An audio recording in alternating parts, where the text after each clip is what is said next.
Okay, guys, we are live. So for those listening at home, welcome to the Live from the Sword Coast podcast. My name is Kevin Madison, and I will be your friendly dungeon master this morning. This morning, I am joined by 5 stalwart adventurers to take out Jeff Tillanian's amazing sword and sorcery and weird fiction role-playing game, Astonishing Swordsmen and Sorcerers of Hyperborea, out for yet another spin for a very special charity session. And with me today are a number of very special stars for this charity one-shot. I'm going to start off with the man who made this possible. So I will start at the outset to say a very, very big thank you to Robert Gamble for his very generous donation to the Heroes Save Villages campaign. That's a charity fundraising campaign we're running on the channel. And today's session, and whatever havoc that ensues, is all due to the generosity of Robert. So first off, Robert, thank you so much. Would you tell us who you are and who you're playing today? Hi, Robert Gamble, as he said. I've been kind of following a bunch of different feeds for a while to get my role-playing fix. New father, about 2 years, have an almost 2-year-old son, and haven't been able to role-play for quite a while. And after I started talking with Kevin a little bit, and as he said, due to the charity that he created, we decided to do this charity session, and I'm going to really enjoy it. My background has mostly been in Dungeons and Dragons, but I have pretty much every game. I'm a voracious reader, and just looking forward to this. I don't think I'm going to. I would love to run a campaign on my own. I think the last time I did that was Rollmaster back as an undergraduate, and I think I had something like 15 people show up. Oh my God! Which is not exactly what you want in that particular thing. Nice. And probably at least half of them had never played a game before. So. Oh my God! It was Rollmaster too. Yeah. So basically, you started the game and then you finished your postgraduate. More or less. I had 2 thieves stealing from each other in the thing, but in the lab. But anyway, my character is Caerval. No last name. He doesn't need one. He's like the Pope. And he's probably the only non-Viking, I'm guessing, in this particular game. His mother was spoils of war, basically. So he was taken by his mother was taken by a Viking raider, and he was about 2 years old at the time, or I think 4 years old, something like that. And she's basically said, I will willingly come as long as you take him as well. And so he's basically become part of a Viking village, probably still somewhat of an outcast. He is a rune graver, and if you don't know what that is, basically he makes runes and can cast them as spells effectively. And as well, he seems to know his way around a great hammer. So. Nice. That's about it. He joined up with this ship basically, and Kevin can tell us exactly why there was a space available, but he basically joined up for reasons that have not become apparent yet. Yeah, we're going to be learning all about that. Yep. Okay, next up, we'll go the order that we logged in here. Next up is Carl. Hello, I'm Carl Rodriguez. I have been playing Dungeons and Dragons since 1980. The Moldave box was my first game that I opened and played. I'm really relatively new to the OSR online community because of Jason Hobbs. Jason and I played play-by-post Hero Central Champions and Hero 5th Edition games back in the early 2000s and the early aughts here. So he recently contacted me, I guess, this past summer and has had me join this community. I haven't done a lot of design recently. I've done some design work for Kobold Press back in the Pathfinder. I guess Pathfinder is not dead yet, but I did some Kobold Press stuff, a few design credits, and hopefully I can get back into design. And today I am playing Brandar Brineborn. He is the captain of the Dragon's Tooth. Nice. He is fast friends with Thora, and Ulf is an irritating older brother, and he fears but respects the witch, Eva. So nice. Do not sink my ship. adventurers. I will be very excited. All right. Next up is Jeffrey. Hey everybody, I'm Jeff, and I'm sure viewers of the channel would know me from many of Kevin's games. And today I am playing Ulf the Shield Biter, who is a berserker Viking and childhood friends of Brander, and that's how he got the spot here on the ship. And today I am drinking Highland Park Viking Honor. Oh, I had one. It's a little early for that, so I'll probably reserve it for when Ulf goes into his berserker rage. Nice. You're waiting for noon local time. Nice. But I will pour some out. Awesome. Next up is Adam. Hi everybody, I'm Adam.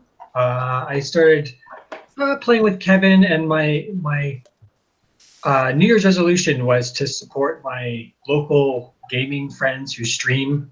So Dungeon Musings and Jiaozam's Den, those are both local and they're great guys.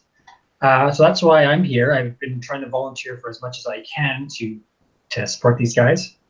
Today I'm playing Thora. Arvidottir. I'll have to practice. Arvid's daughter. And I'm a Viking skald.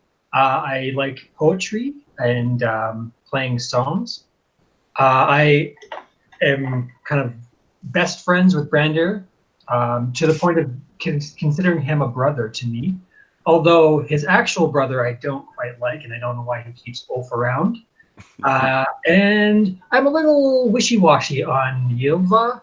I don't think she's as wise as other people I've met, but I think we get along okay. Nice. And last but not least is the man, the myth, the legend, Jason Hobbs. What is up with that introduction? Jeez. Make me feel uncomfortable. Hello, I'm Jason Hobbs. I have a podcast or two. That's about it. I'm playing a witch that everyone else doesn't seem to like that much, but it's just like real life. So I'm excited, and don't mind me eating. Nice. Okay, so as just a quick introduction before we hop into the game for those who may be listening at home and for those who are playing who are unfamiliar with Astonishing Swordsmen and Sorcerers of Hyperborea, I'm going to call it Ash from now. Actually, I'm not. I'm going to call it by its full name because I love saying the full name. But Ash is a game that was it's in its second edition right now. It's available through one of the links in the description of the video.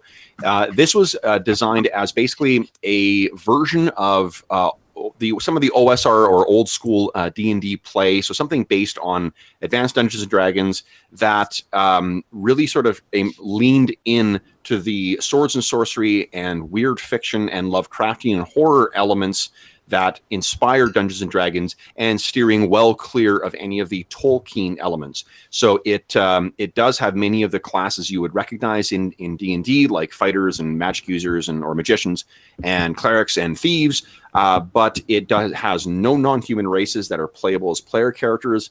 It has a ton of very, very interesting specialized subclasses, which most of the characters are playing. So Ylva is a witch, which is a subclass of magician. Thora is a skald, which is a subclass of the rogue or the thief. Caerval is a rune carver, as Robert said, which is a subclass of the cleric. And Ulf is a berserker, which is a subclass of the fighter. Brander is just a fighter. But the fighters are pretty badass in this game as well. So the dice mechanics, guys, it's a D20 to do most like attacks, saving throws.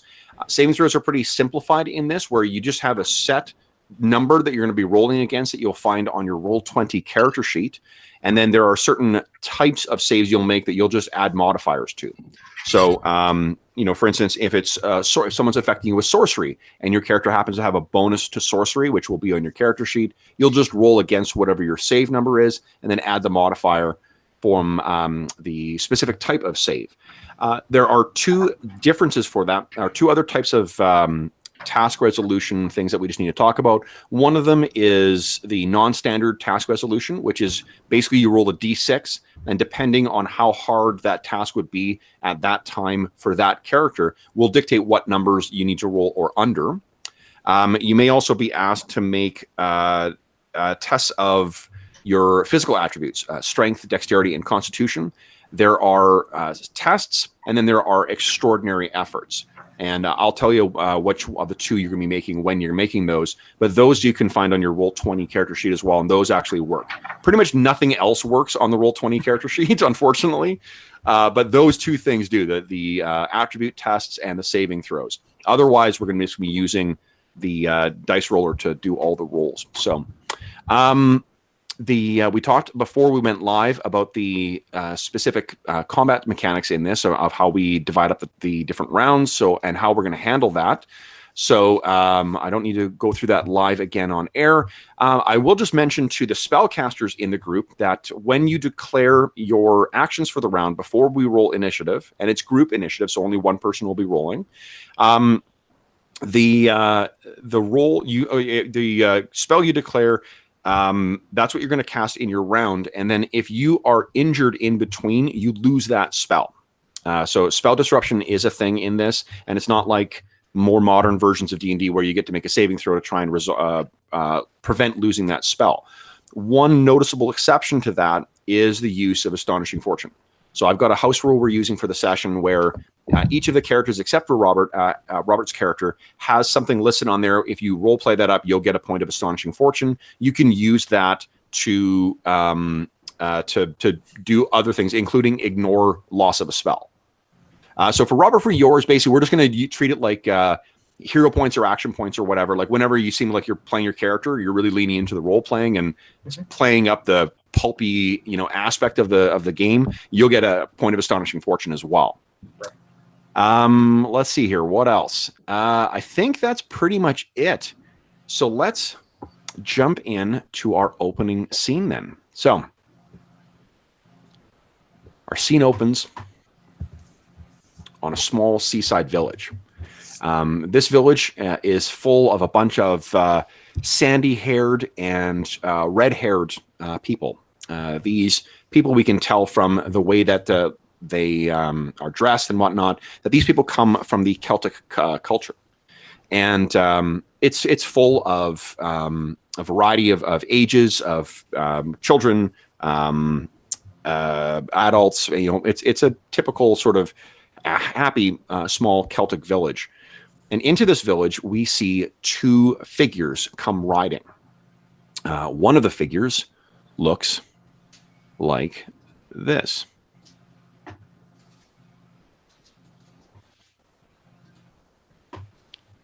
And Robert, why don't you give us a quick description of this guy that we see riding into the village?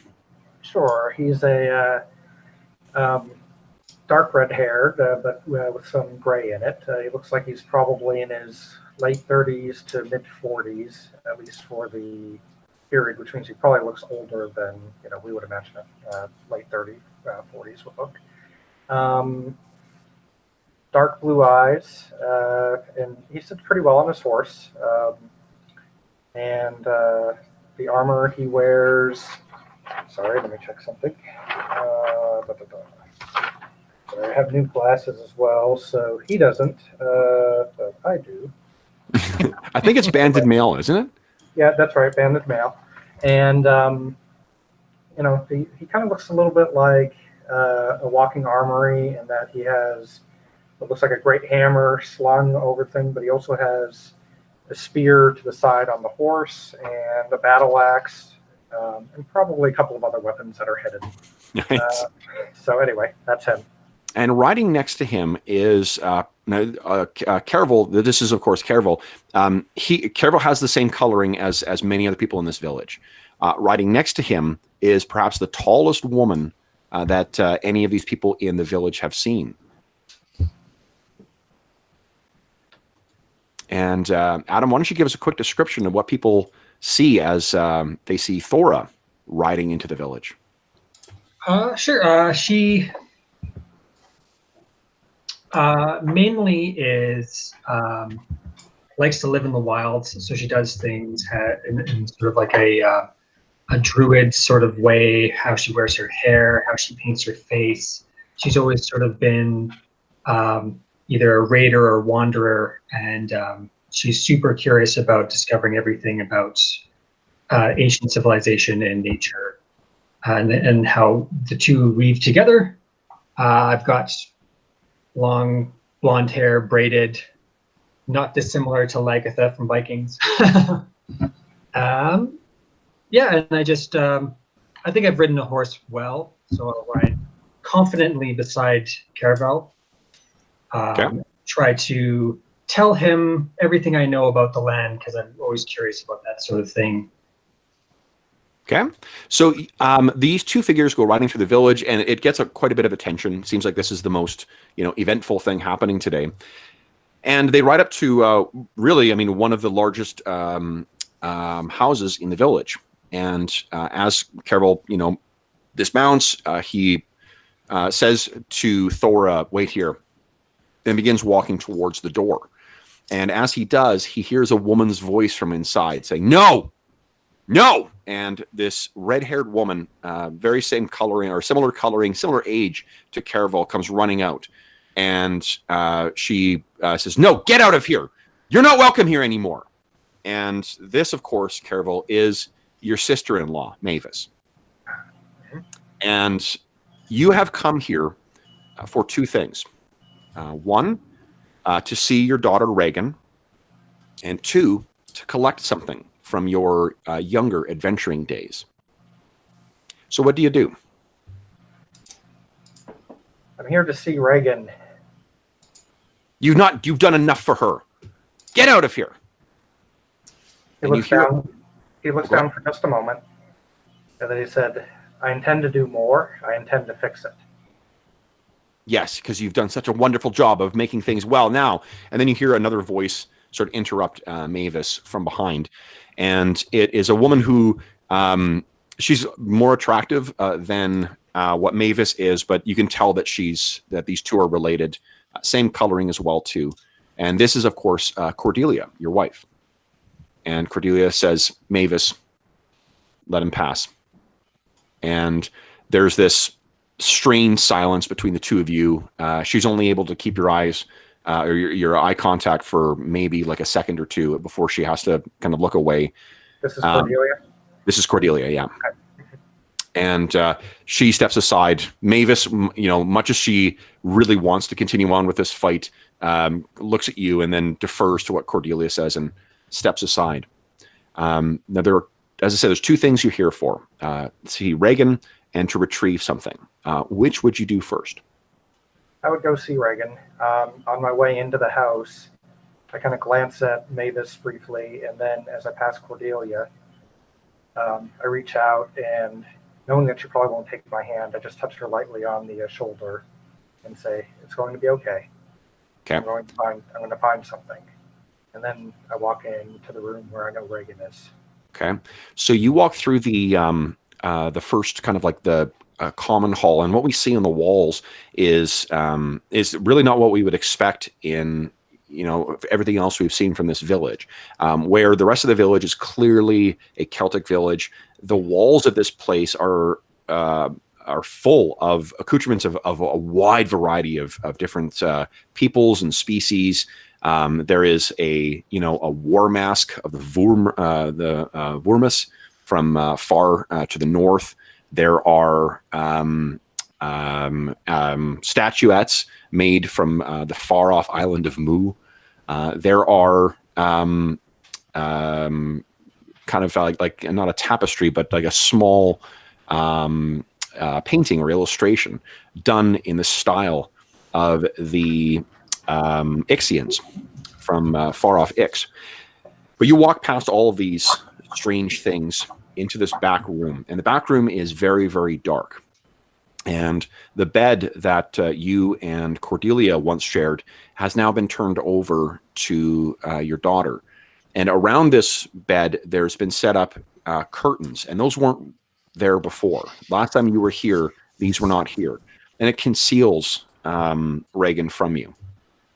And you hear a very weak voice from inside the room, from somewhere in the darkness, rasp out, "Papa!" I kind of steel myself for just a moment outside. She doesn't see this. And then I just open it up, and I have a smile on my face, and I look at her and said, "Papa's home. Papa's home, Regan." So you can't really actually even see her at this point. It's so dark in there, and you hear Mavis's voice from behind you say in kind of a quick and curt way, she can't even handle the light any longer.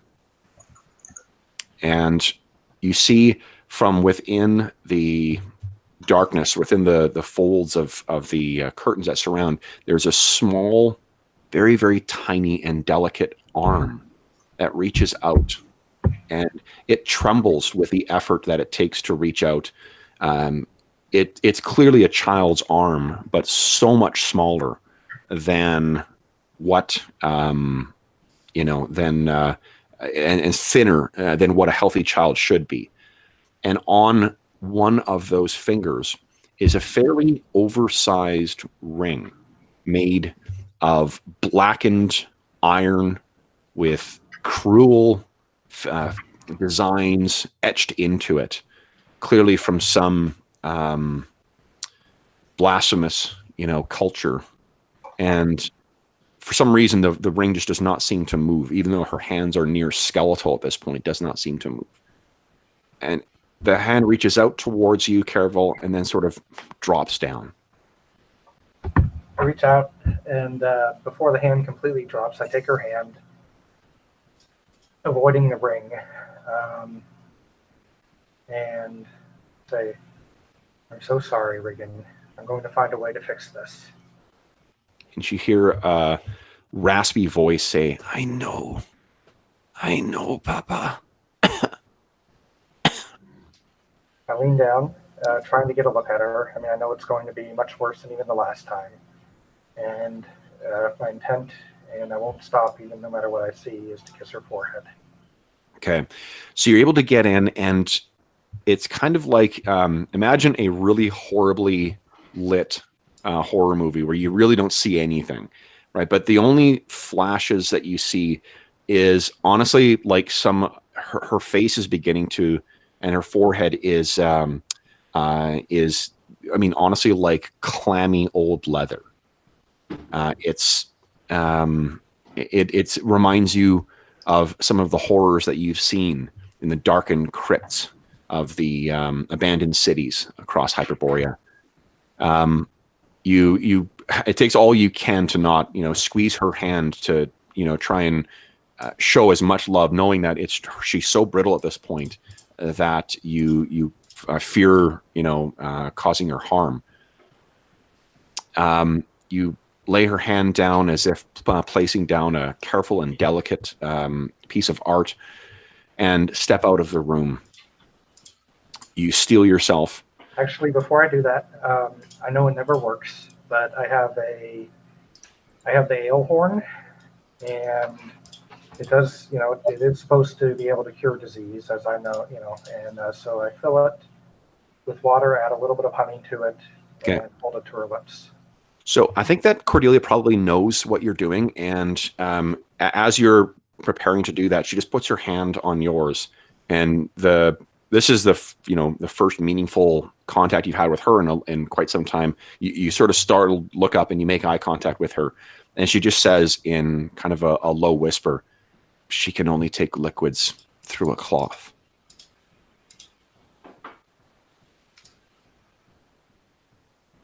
And I try to put a cloth over it, over the end of the horn where she would drink, and I hold it up to her mouth.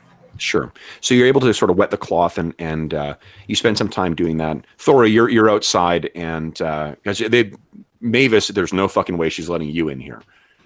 So you're sort of outside, in a staring contest with this tiny, small, plucky little redhead, which you tower over.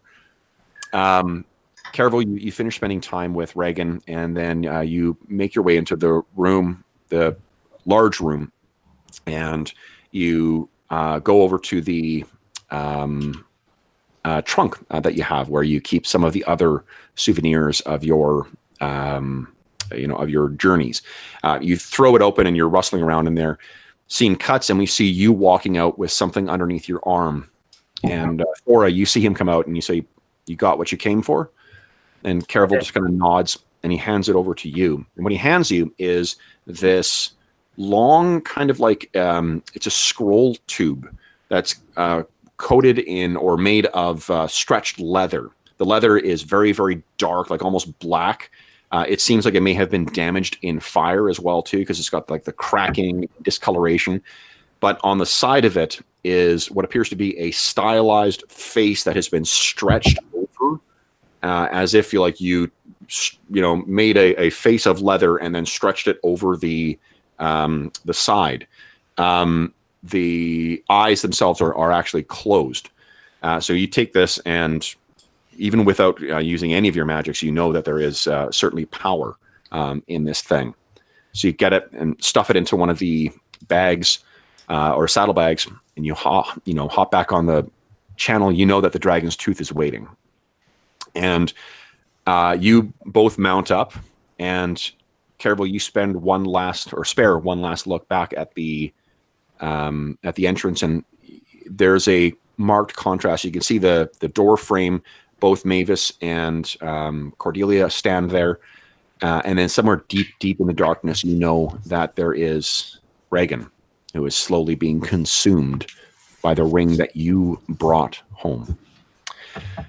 So you turn, and you guys begin to ride away. As you do, Thora, you don't see this, but the viewers at home would see that the camera hangs on the scroll tube for a brief moment, and we see that stylized face suddenly the eyes snap open, and it's as if you see a human's eyes inside the stretched face, and you come to the horrible realization that the leather is a face that has been used to craft this scroll case. You guys turn and begin riding out of the village.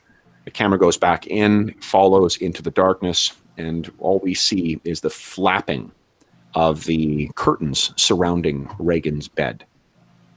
We fade to black. We hear that flapping, and now we hear more sound flap, flap, flap of canvas. And our scene shifts to the dragon's tooth. And what we see here, guys, is this fairly long, about 50 or 60 foot long Viking longship full of badass Viking warriors. This thing goes crashing up through one wave and then down on another. And at the prow, what we see is, actually, I can't remember who's up front here. Let me see here. It is, Ulf and Caerval are up front, and Ilva and Brander are at the back, and Thora is kind of in the middle where the mast is. In addition to you guys, there are 12 other stalwart Vikings, warriors who are ready to raid. You see, Ulf, you're standing up near the front there, and let's just remind ourselves what Ulf looks like. And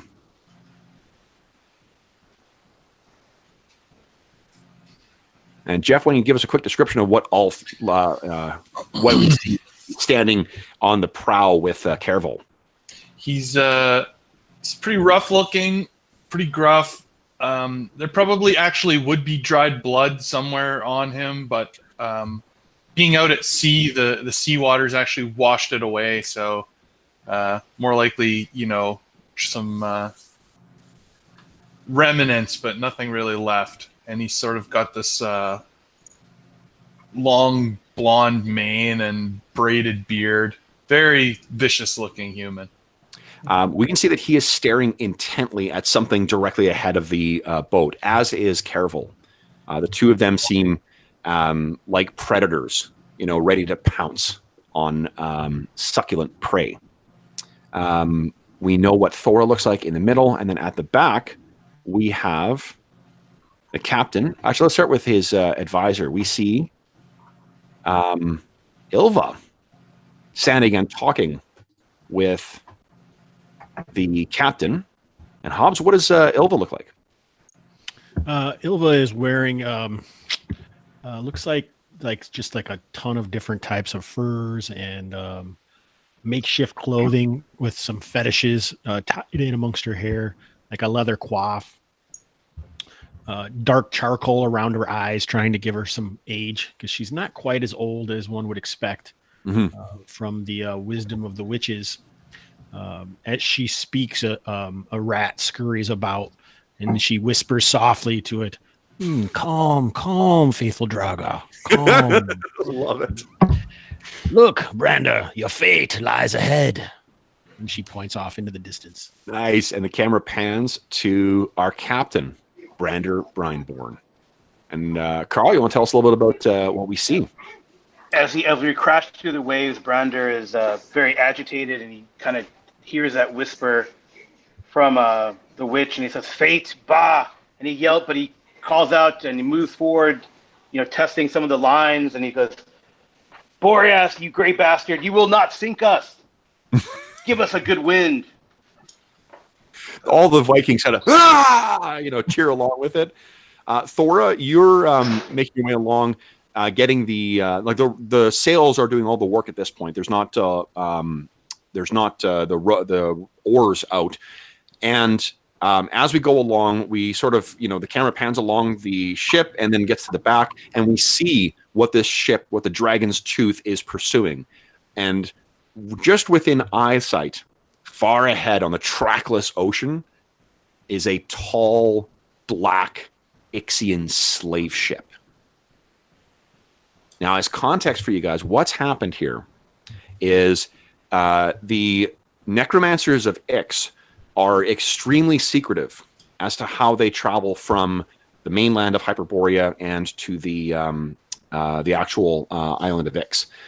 They use necrotic magics to hide the routes and the timings of their travels, which allows them to avoid being, prey for obviously foolish pirates who might attack a necromantic caravan, but they're quite rich.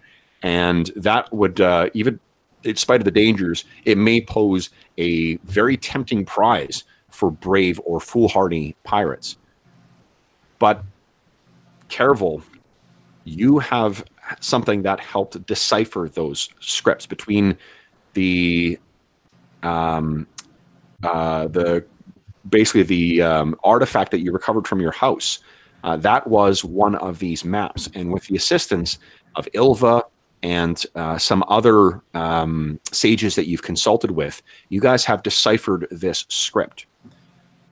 The reason you want to go here is because the Ixians are unparalleled masters of necromancy. If anyone could find a way to remedy the curse that you brought upon your daughter, Reagan, the Ixians are the ones who would do that.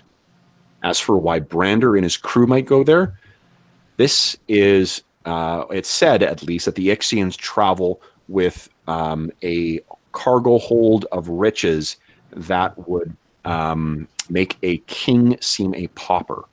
This is the kind of thing that you could found a kingdom on. So in spite of the danger, in spite of the risk, this seems worth it to you. Now, Brander, you're of course not normally a pirate. You're more of a raider. But again, the prize seems making the risk worthwhile. And that prize seems within reach right now, guys, which is why we have Ulf and Caerval standing like, birds of prey ready to dive aloft into the wind to seek their prey. Oof. Sorry. And Ulf has a very sneeze. So what are you guys doing? You guys are approaching the Ixian slave ship. What sort of preparations are you guys thinking of doing to try and get in a little closer?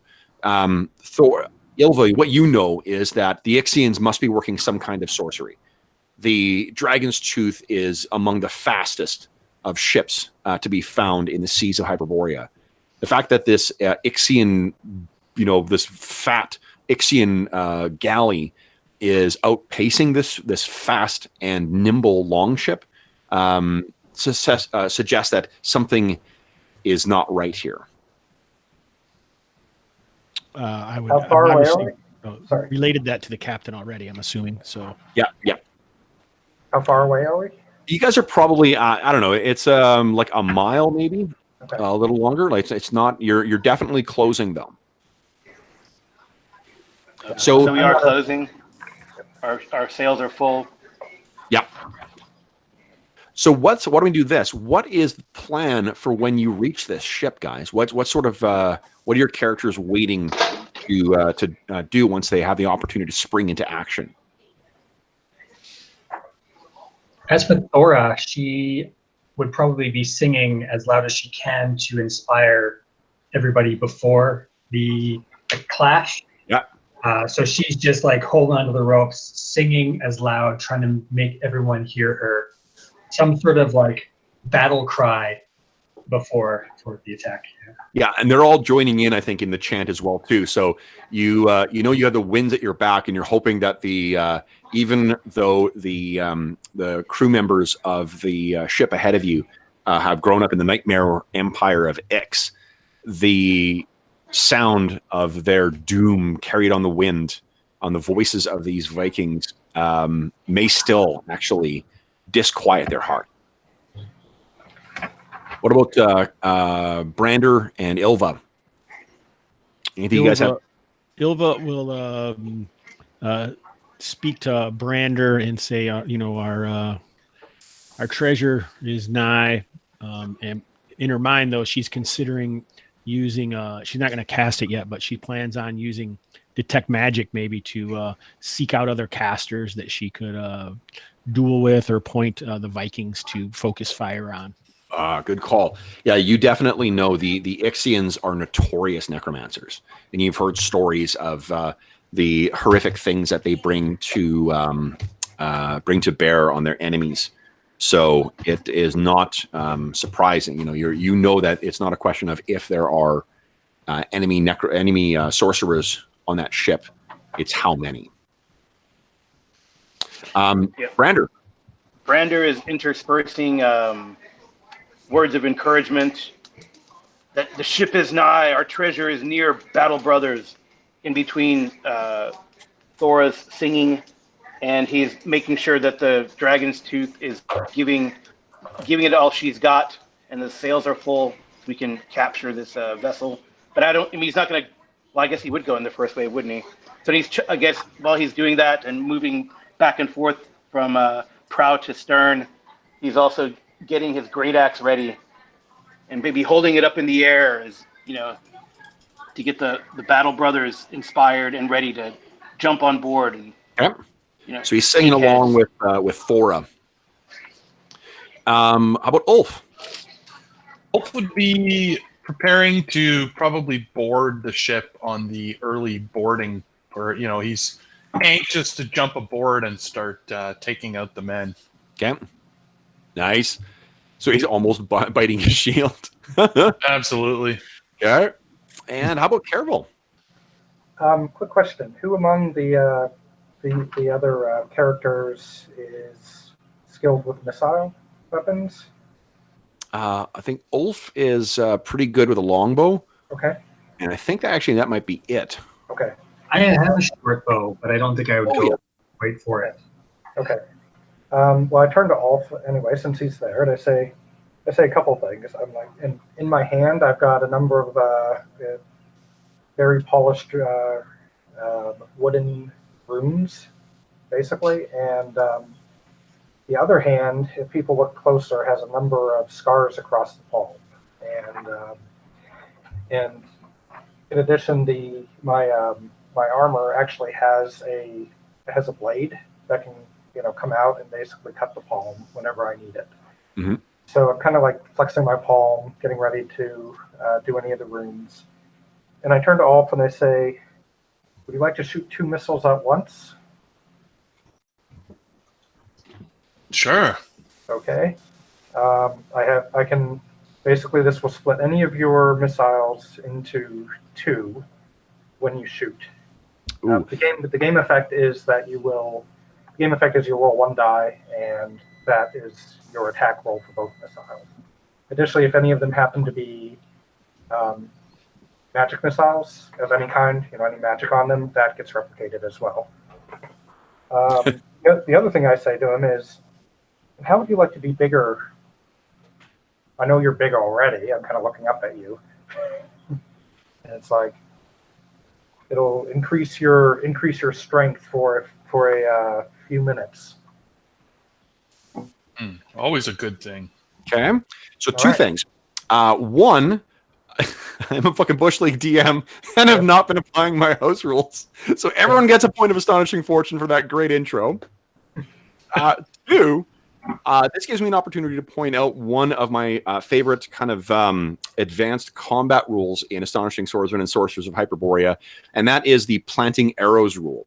So what you can do, Jeff, is if you could take an action to take a handful of arrows and like jam them in the ground, and then that will double your attack rate. Oh, sweet. As you're picking him up and just kind of like poo, poo, poo, and shooting him down. So if he's prepared for the fight. Yeah. And combined with Caerval's thing, I believe that puts your attack rate at like 5 attacks every 2 rounds, and then they'll also split. So like, that's awesome. You are a fucking nightmare.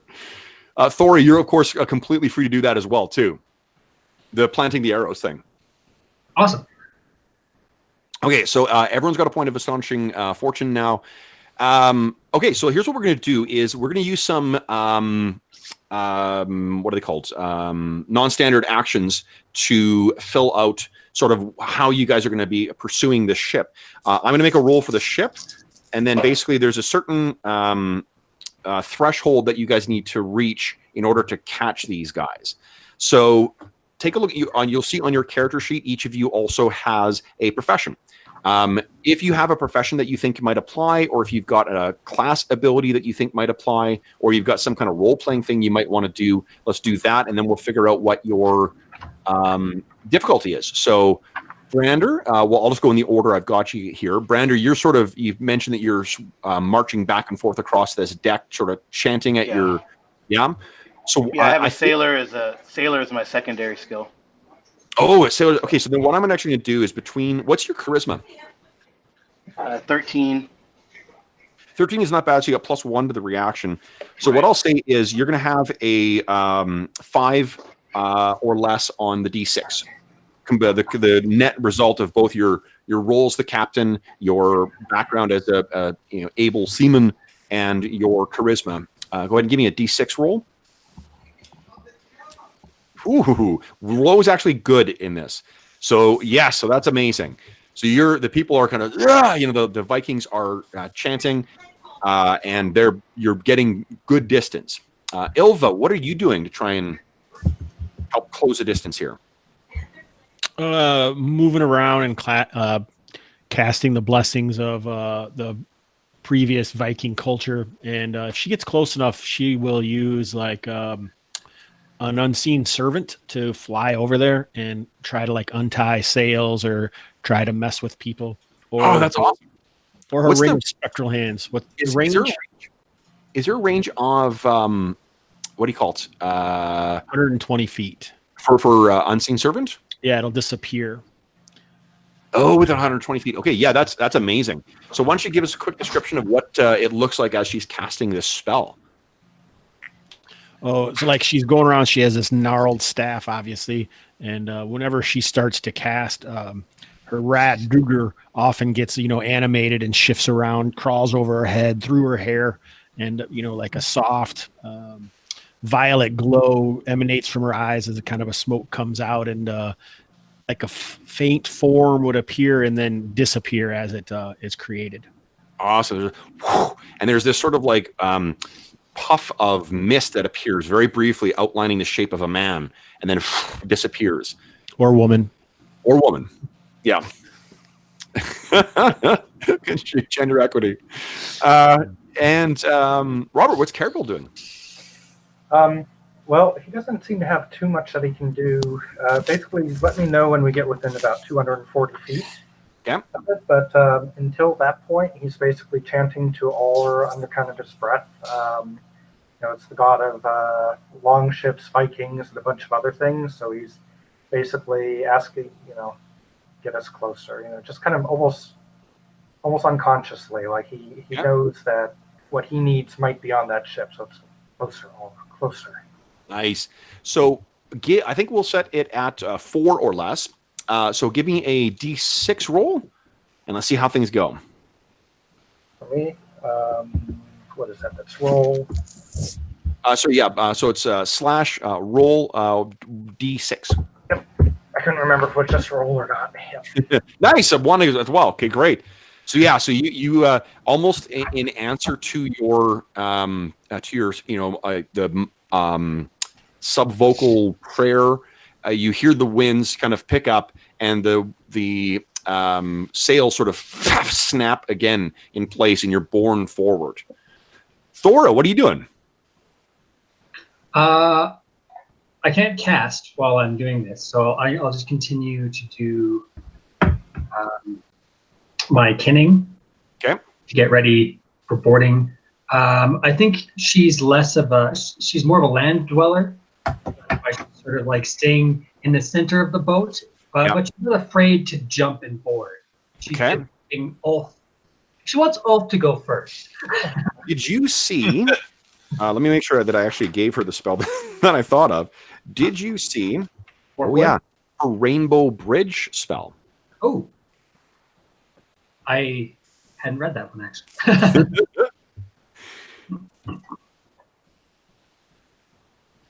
Ooh, Now I have to make a choice of giving them the kinning or. So that's one of the things that but the kenning helps though. I think that everyone really is hyper attuned to what they're doing. You do have a secondary skill of navigator, so I think I'm going to give you 4 or less as well. Okay. Go ahead. Oh no, your charisma is really good as well. Let's say 5 or less. Okay. Go ahead and give me a D6 roll. Ooh, nice. Okay, just on the nose. Glad I gave it extra points. All right. So again, like you're chanting in this like almost inhuman tongue or voice, at least that's really driving everyone's focus and their enthusiasm. And finally, Ulf. Well, Ulf is doing what you said. He's getting his stack of arrows ready so that he can bombard them before he would, be able to board them. He'll like to fire as many arrows as he can before they arrive. So. Awesome. And I'm just checking the range of 210 is the range of the compound longbow, or the extreme range for it, and 150 for the short bow. Okay, so what happens is you guys are getting closer. The day is getting, it's getting on. The sun is getting a little lower in the western sky. I know that's not necessarily how it works on Hyperborea for those who are sticklers for canon, but I'm going to use it anyway. But the sun is getting low, and you guys are getting closer. You are almost close enough where you could actually see on the back of the boat, there's this enormous robed figure who seems to be just standing there watching you. And you're getting closer, and Caerval, you're almost close enough where you can make out the 2 pinpricks of light that you assume are this thing's eyes lying deep within this robe. And that's when you hear it, guys.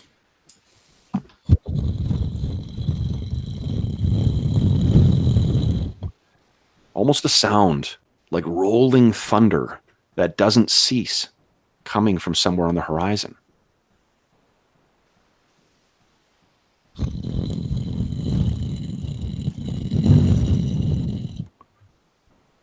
Whatever it is, the Ixian ship seems to see it before. It seems to be coming from directly ahead of you. And the Ixian ship, on this mass, trackless ocean, suddenly veers to the right. Who do you think among you would be the lookout, guys? Is someone trying to, be the careful lookout, or are you all just sort of, keeping an eye on the horizon? Well, I would have been watching the ship, but as the ship's turning, of course, I'm curious to see what's beyond it. Okay. So what you guys see, you hear that low rumble, and what you see directly ahead of you is there's a weird darkness that runs along the horizon from one edge to the other. You're not sure what the hell this is. And it seems, if you look, it does seem like it's getting a little bigger and a little louder. Who has any kind of seafarer profession? Brander does. Sailor. Yeah, Brander does. Sailor. Yeah. Okay. So Brander, go ahead and give me a. Let's see. I think this will be a 4 or 5 or less on D6. 3. So this is something out of nightmares for sailors of the high seas on Hyperborea, and something that I'm not sure you've ever seen within your lifetime. You've heard, like, ancient men, great grandfathers speak of this. These are the killing waves. At times when the seas are particularly disquiet, when Uller is particularly displeased with those who would dance across his depths, he expresses his displeasure with waves taller than the highest castle walls. And your eyes get wide as you see what's coming towards you. This is a wave that seems to run from horizon to horizon. The Ixian vessel is turning to try and flee, but you know that is a futile effort. You hear one of the crew members cries out, "Captain, what is that?" Swordsman, is this the fate you sensed in front of us, Ilva? We shall not die this day. Point the prow into it. We'll never flee it. Hold to your post, man. It is Ular's killing waves. Perhaps we have displeased the gods, or this is our fate. And I order them to basically hard to starboard like the Ixian ship did. Okay. You're turning to put the waves between you fool. I turn put the ship between us and the waves. Their ship between us and the waves. You're putting their ship between you and the wave? Okay. So you do that. Ilva, do you say anything? We must, it's not us that he comes for. It's them. Meet him head on. It is not our fate to fall this day. Trust me, Brander. Trust me. Anyone else have anything to share? Caerval wants to watch the black robe figure on the other ship to see what, if anything, he's doing. He's actually turned and walked further into the boat. Okay. It seems as if he's got bigger fish to fry than you guys. Yep. So the wave gets closer, and you can see, every time you think, no, it can't get bigger, it gets closer, and it gets bigger. And the roar as this thing gets closer is louder, to the point where you're shouting and screaming. The worst storms that you have seen, the most tempestuous waves, seem as a child's song in comparison to this, Brander. You're having to scream at the top of your lungs to be heard as this thing comes in closer and closer. Let's move over to here. Boom. This is what's bearing down on you. And it seems to have no end. In both directions, there is this massive wall that is coming down on you. The Ixian vessel hits it first. Can I yell at people to tie themselves in? Yeah. Trust. You can try. Is that what you want to do? Yeah. Okay. So you're going to a big drop. Prepare for the drop. What are you guys doing to? So Ilva is tying herself to what? To the mast? Yeah, and yelling at everyone to tie themselves in. Trust in the dragon tooth. Before I do that, and I will do that, the knife comes out of my thing. I cut my palm basically as if it's a level 3 rune, which is what I can do. I let it drop into the water and say R. Basically nothing else, just R. We need to get through. Then I step back and tie myself to the mast. Okay. Take 2 points of damage. Okay. And sorry, which spell is it that you're using? I'm not using any rune. This is just. Just a prayer. Oh, lovely. Okay, cool. Okay. Yeah. You've got a point of Astonishing Fortune, right? Yes. Well, you got another now. All right. Oh, I didn't know we could get more than one. Yeah. Okay, so you, Ilva is tying herself to the mast. Caerval has blessed the vessel. What are the rest of the guys doing? I'm going to try to at least help with the navigate and sail so that we can basically ride the wave. That's the only way to. We don't want to get smashed by all that water. So like you're going to try and get on top of it along the side of the wave. Yeah, like like you're surfing. Yep. Okay. That's the only way to ride that out. So Brander is back. That's how you do it at sea. At the what is it? The steer? I can't remember whatever the fucking steering thing at the back of a boat is. Rudder. Thank you. Oh my god. So at the back, you're. And I probably since I know Thora knows how to navigate, I probably can ask her to come and help. It's probably going to be tough. Okay. Thor, your captain has asked for your help. I'll run back there to help out, but what I'll say to him is, "Don't worry, Ulf's chest will save us. He's in front." So you've got there. Ulf, what are you doing? He's probably just, grabbed a rope and wrapped it around his hand a couple times and got a good grip on it and ready to crash through this wave. Awesome. Okay, so what happens, guys, is as this, as the wave slowly overcomes you, it's moving so much faster than you think something that large can move, and the vessel suddenly, wrenched to the side, so the whole deck is at like a 60-degree angle, and you can hear your comrades kind of crying and let's see here, Brander, you're the captain. Give me a D6 roll, please.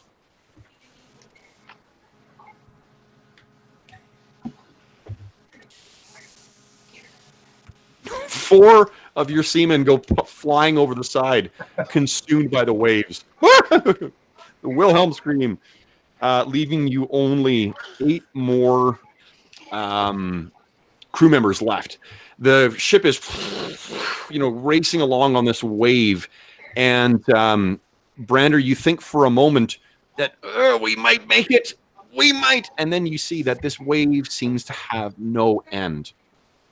And you know that your strength, as mighty as your thews are, as strong as your arms may be, as determined as your and Thora's will may be, this rudder will break before the wave ends. What are you guys doing? You're all drenched by spray from this massive wave coming in on you.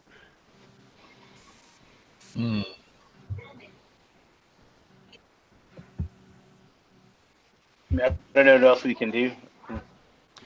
Okay, so you sort of close your eyes, and then darkness takes you as the ship spins over.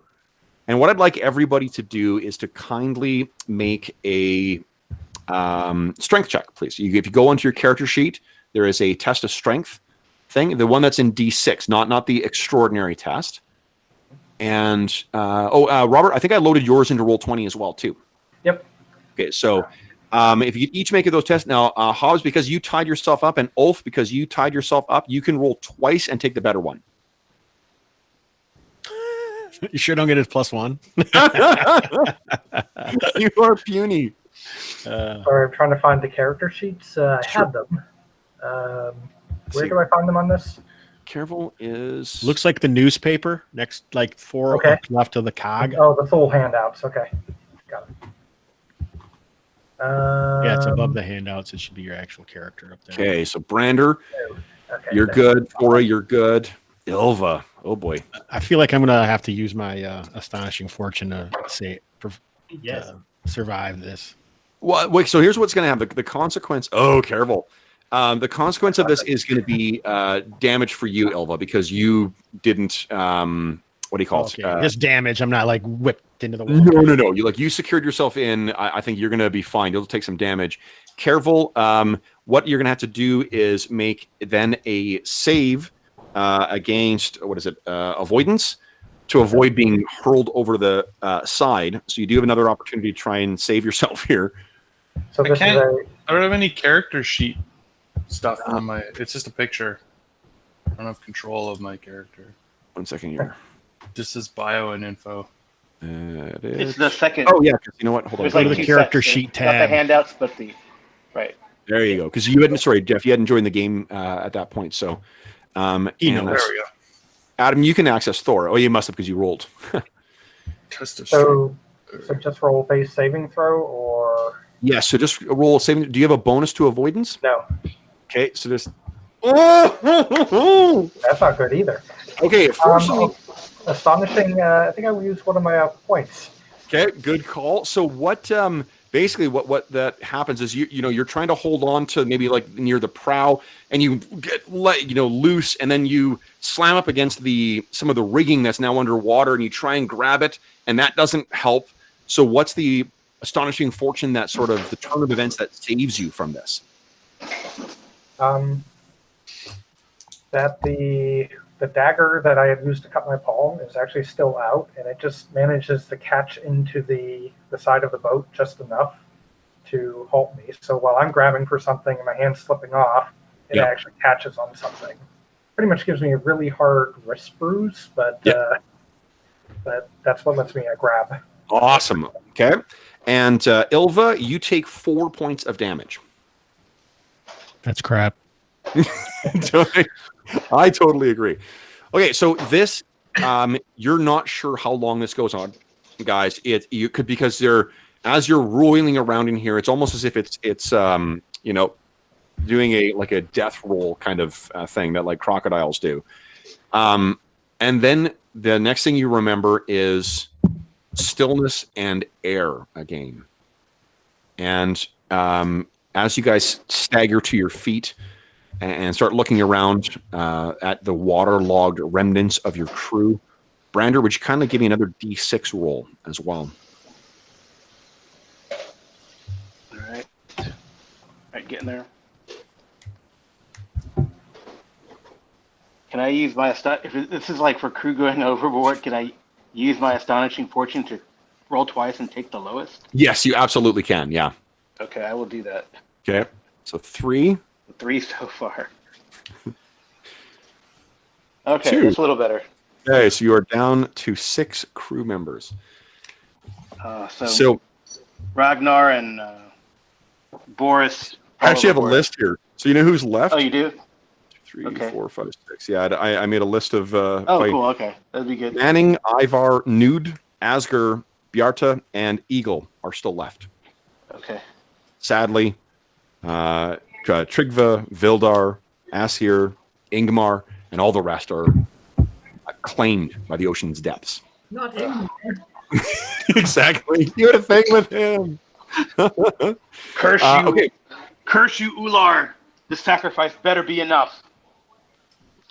So while there is good news about your crew members, the bad news is the state of the Dragon's Tooth. The mast has been shattered. It appears that there is damage done to the hull as well. It seems to be taking on water as it was twisted and wrenched by the force of those waves. So you are taking on water. And you can hear the roar subsiding in the distance. But otherwise, as you look around, you see trackless and unending ocean. The sun. So there's no sign of the Ixian vessel. Nope, not at all. So what are you guys doing? This ship is sinking. Is there any sign of land at all? Kev, you suck. This is a terrible charity game. I can make more water. All right. Well, okay. So where is the hull breach, and can we damage control it? So I'm assuming And then that Dale. you guys have Yeah. like sufficient stuff. I'm assuming that, and this is based on my very, very limited knowledge of nautical shit, which is to say none. I'm assuming that there's at least a spare mast on board, or like sufficient stuff to be able to do that, because that seems like something you would want to, have. But usually there'd be like extra planking, and you could temporarily plug a hole. I mean, that's with every sailing vessel. Yeah, and I think even more because they're the way that they're, I can't remember the term, but it's overlapping planks. Yeah, so I think what shaker the holes. level of, or the amount of damage that's been done to this thing is basically what you could do is postpone the inevitable. You can spare yourself some time if you affect some repairs, but the trouble is repairs to the hull, proper ones need to be done on land. So so then you temporarily shore the leak and then bail as much as you can and row. Yep. And until we get to see another ship or land. Ooh, that's right, oars. So let's give me kindly a D8 roll.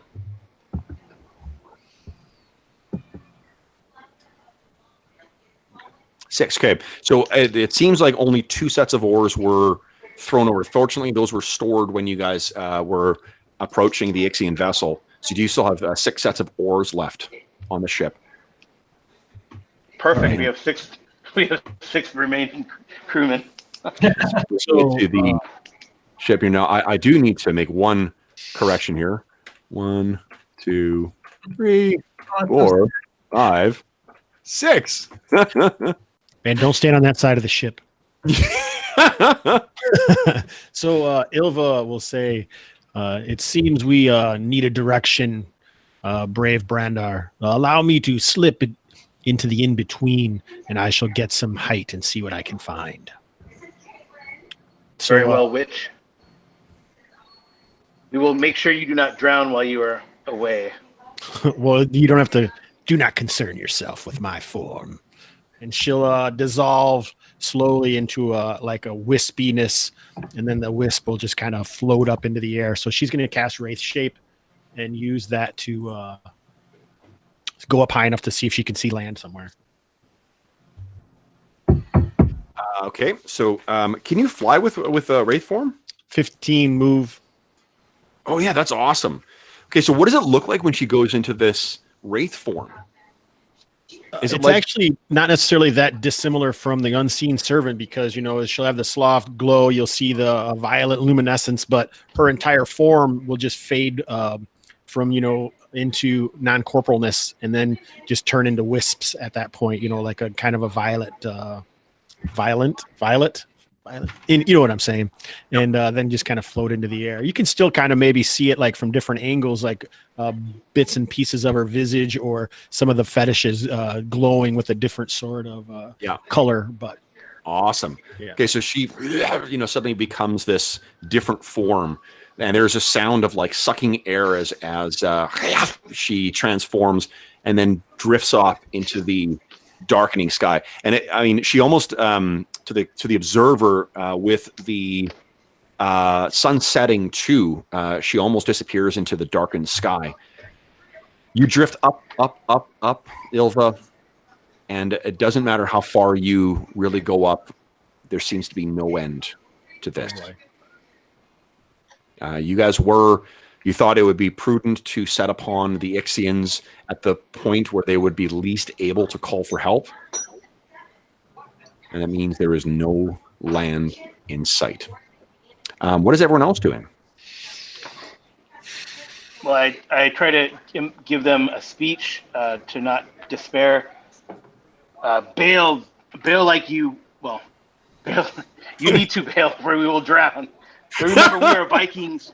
Remember, we are Vikings, and this is our ship. This is our life. Okay. This is a part of us. Okay. So that and they're doing that. We don't have a direction. My rationale: we don't have a direction yet because we're waiting on Ilva's report. So Sure. at the very least, we can. Myself and maybe Ulf will try to put the ship back together, and everyone else needs to bail until we have a direction. Okay. Basically. You guys are NPCs. Go do the grunt work. Huh? You guys are NPCs. You do the grunt work. Well, we're trying to do the repair work. Yeah, Or, temporary repair, as it were. Okay. So I think you guys probably have like lanterns on the ship. So when the night comes, you guys will have to keep working through the evening. And I'm just trying to find one thing here because there's some cool rules for exhaustion. I want you guys to make Constitution tests to see how badly this weighs that night of hard effort after getting the shit kicked out of you by a tsunami. See how that weighs on you. Okay, I think it's at the beginning of this. So why don't you guys all give me Constitution checks, please, or Constitution tests, and then I will tell you what the consequence of failing is. Here we go. It looks like Brander's good.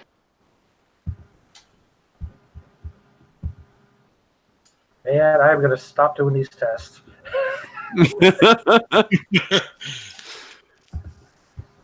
What was I rolling for exhaustion? Test of CN, test of Constitution. It's right below the test of strength that you did. Okay, cool. Okay, so careful. It seems. Oh man, you know what? You really like. However long you were underwater and being tossed around, I think you like tapped the limits of your fatigue as you're being thrown and tossed around and whatnot. And as a result, I think you're going to be taking -2 to your physical actions. Okay. So you get a chance to get a full night's sleep. So evening, the evening passes, and you guys feel that you finally have managed to do enough work in order to prevent this thing from being swallowed by the depths.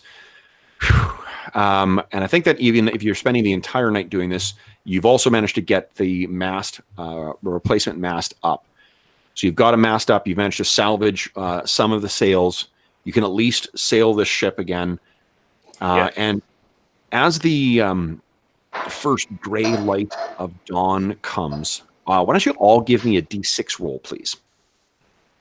And actually, Kevin, I want to, basically, since I can do it once per day, I want to fill the drinking horn with water. And who else was injured? Was it... Ilva was. Ilva of the Twisted Eye. Okay. So I take that, and I go over to her, and I say, if we could share this, it will heal you. And it's just water. And unfortunately, I take it, and I hand it to her first. All right, one crooked eye and a drink later. My thanks, Caerval. And I drink as well. It would heal up to 12 hit points per day, for each person who drinks within 6 rounds. You know what? I'll let you. You're gonna alleviate your fatigue by doing that. Okay. Yeah, that's fine. The blessings of Oler come on you. Okay, so I've got. Let's see here. I need a roll from Caerval. Yep. Nice. Okay. No. That was sorry. I rolled the. Unfortunately, I rolled. Oh, you rolled a 6. You found a way to successfully game this thing. Oh, that's amazing. Oh God. Okay, so then the gray light of dawn comes, and Ilva, you're tired. You're feeling a little better thanks to that mead that Caerval shared with you. But you're sort of walking up and down the deck and trying to figure out, like, you're a clever lady. Like, how the hell am I going to get out of this thing? And that's when you think you, over the sounds of, Brander barking commands to the crew members and the sounds of the waves lapping up against the side of the boat, you hear the sound of a bird. You look up and you squint to see this, but there is a brilliantly colored bird that seems to be flying fairly close to the boat. Can I do like a knowledge check to kind of understand how far a bird could fly? Yeah, I mean, you can't. Ilva, first off, is the only one who's seen this right now. Oh, okay, sorry. So I'm gonna call for Brander and try and shush the men and say an omen and point it out. So as soon as you sort of like, hiss against the men, the entire crew falls silent because they're terrified of you. And the Brander, Ilva's called you over and he's pointed out this this bird. And I think that probably all of you guys can hear that at that point too. So I look at her and like shrug my shoulders and say, "An omen. It means land is nearby." Yeah, Thor, that's what you know. Sign that land is nearby. I go to the side of the boat, and I do the create food, and basically over the side, because I know birds can see from miles away. Yep. I just basically drop the created food over the side. Nice. And I take 3 more points of damage. Okay. So this thing comes, it does sort of circle around over the ship. And I don't think any of you have ever seen a bird with so many colors in it before. Like, this is not a gull or, something that flies around the, the ports that you frequent.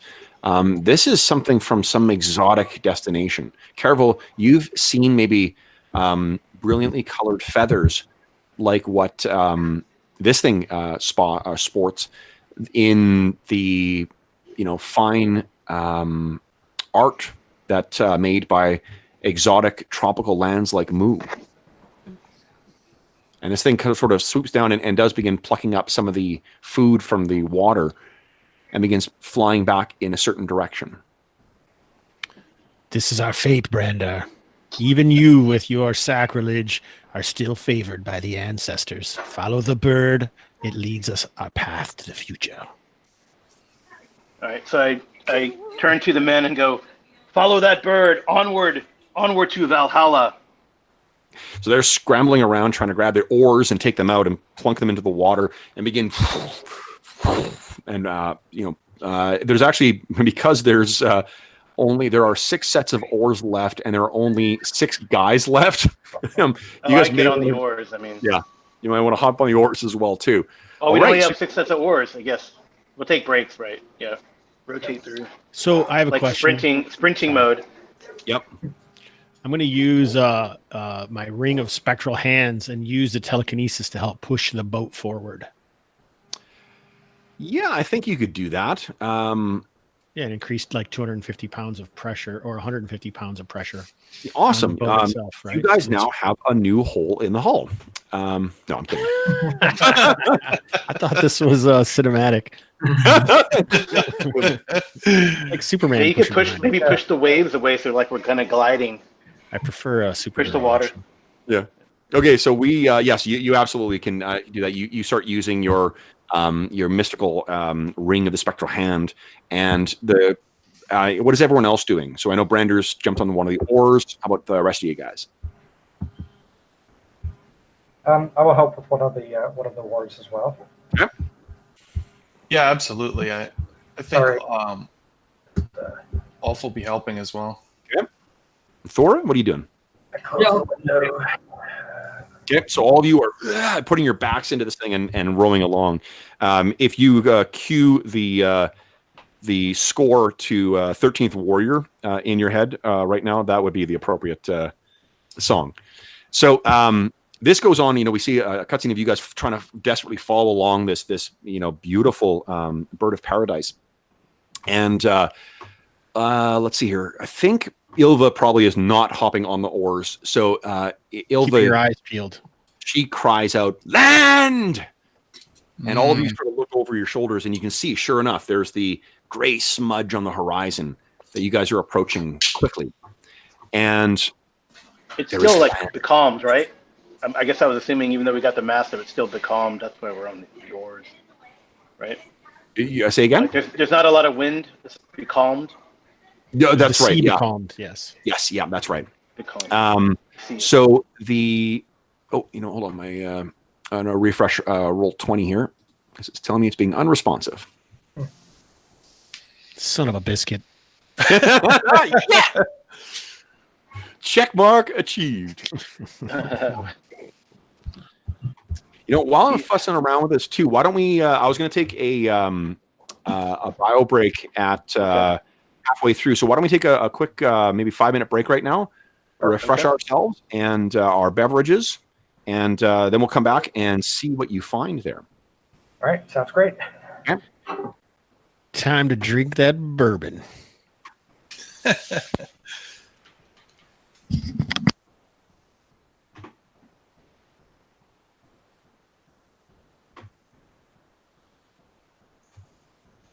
All right, so I'm just, so for those listening at home, we're having a wee bit of technical issues here, so I'm just going to reload this sucker back up again, and then we will jump back in. Some Viking action. All right, so that is working now. Good. So I'm going to take my very brief break here, and I'll be back in a momento.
All right. Let's see here. Okay, so I think it's just me and you, Jeff, right? Right now, yeah. Currently correct. Nice.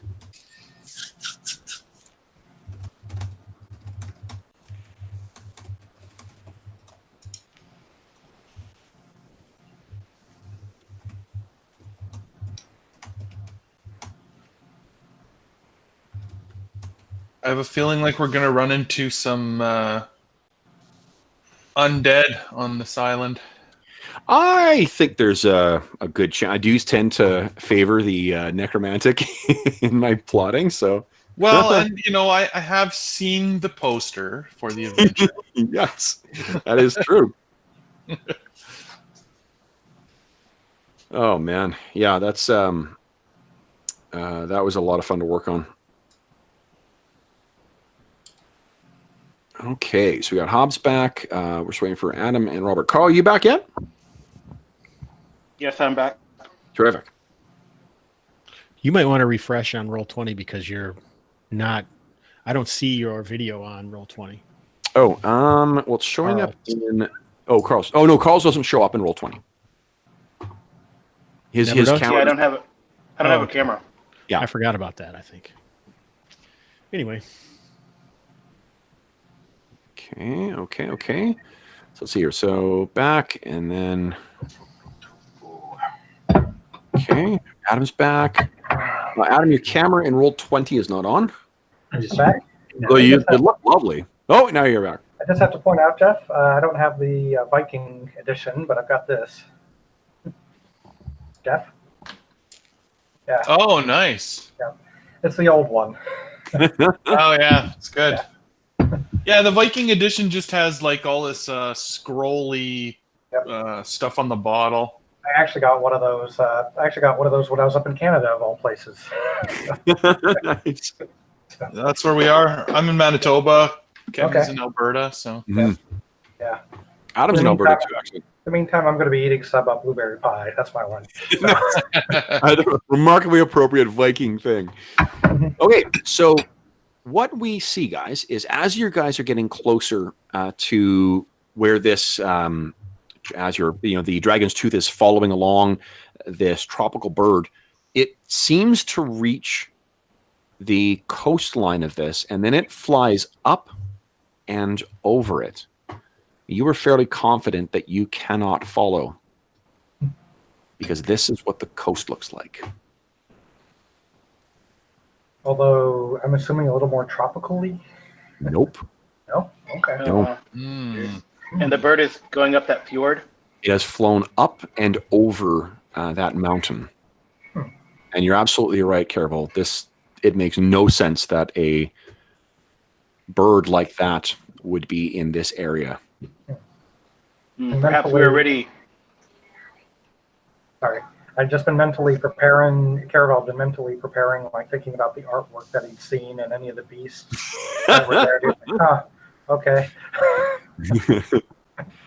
So what you see is, now this has an actual fjord where there's an waterway you can follow. Where you are right now, you cannot. This is just a wall of stone and snow and alpine trees. There seems to be no way up and over this.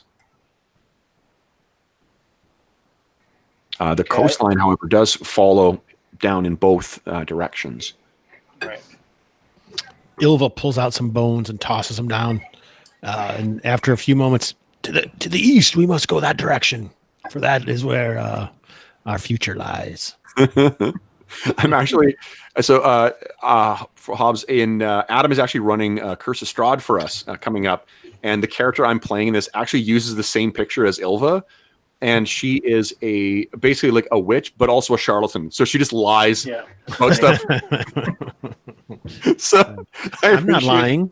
The ancestors told me this stuff. Honestly, I'm like, seriously, guys. I'm like deep into role playing here. Yeah. Okay, so you turn and begin making your way along.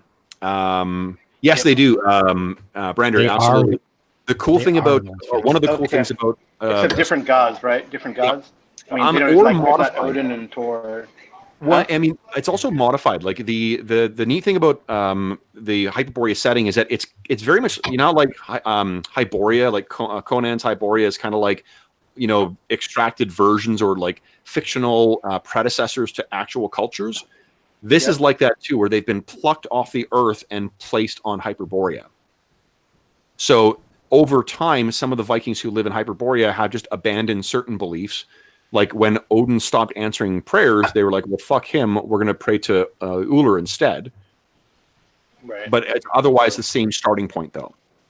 Right. So, okay, so then you are continuing to sail along the coast, and it's cold. Like it looks, very much like other parts of Hyperborea that you guys are familiar with. But this particular point you've never been to before. And that's around when you see there's an opening, a fjord that leads deeper inland. And Ilva, everyone sort of looks back at Ilva as if like, you knew this was here? Nod sagely. Pets are rat. As you say, courageous Druger. As you say. I personally think that she just realizes that, okay, when there's no choice to be made, people will argue endlessly. So just act like you know what you're doing, and then you'll get things moving. There's no way Caerval has, wizened that out from the intelligent. No, I'm just kidding. His wife was something like that. No. Would you guys all kindly give me another D6 roll, please? Actually, I have an 18 wisdom, by the way. Oh, D6? that's why I said intelligence. Oh, okay. And you're absolutely right. Not only Ilva, but Jason Hobbs also knows how these things can derail conversations. Sorry, I managed to knock myself out of this thing. Let's try that again. That's okay. There we go. Okay, Caerval. Oh, nice. All right. So, Caerval, it's this time it's you. So you look at Ilva and you're kind of suspicious of while everyone else is like, oh, she's so wise. Caerval, you're sort of savvy to charlatans and suspect that this is more a case of good luck than divine inspiration. So you sort of roll your eyes and look over the side of the boat, and you do just in time to see some basically like it would be like seeing a whale crest and then go under, only instead of like a dark, smooth hide, it was a thick, kind of like mucus colored hide, pockmarked along and as large as a whale that is about maybe 100 feet off to the starboard side and then disappears beneath the dark waves or dark waters, which are, as you can see, quite still at this point. Yeah. I'm sure it's nothing. Guys. Guys. So did it look like a whale or was not a whale? No. Caerval, I think maybe I think it's a 2 or less on a d6. So see, I don't think you're super well. Oh, we just lost. Who did we lose? Almost everybody, because I've noticed it just kind of died Yeah, out. mine's hung out. So I'm reloading. Something happened. Yeah. Roll 20 was spazzing out there. Yeah, I just see Adam and you. I think it was that heresy that Yeah. Caerval was talking about. So I'm missing. Oh, so Carl's still the only one that's missing right now. Okay. Roll okay, I 20. guess I'll just exit and come back. Yeah, I just hit in. refresh. I try to. Okay, so Caerval, you have no idea what it was. It's big, but fish maybe. Big, whatever it is, 100 feet over that way. And at that About point, your guys, arrows? the entire Well, ship, we know what whales are, right? I mean, the entire ship kind of shifts to the side, as if something has from underneath has pushed it 10 or 15 feet to the port. Whoa. And you all sort of turn in and look at each other.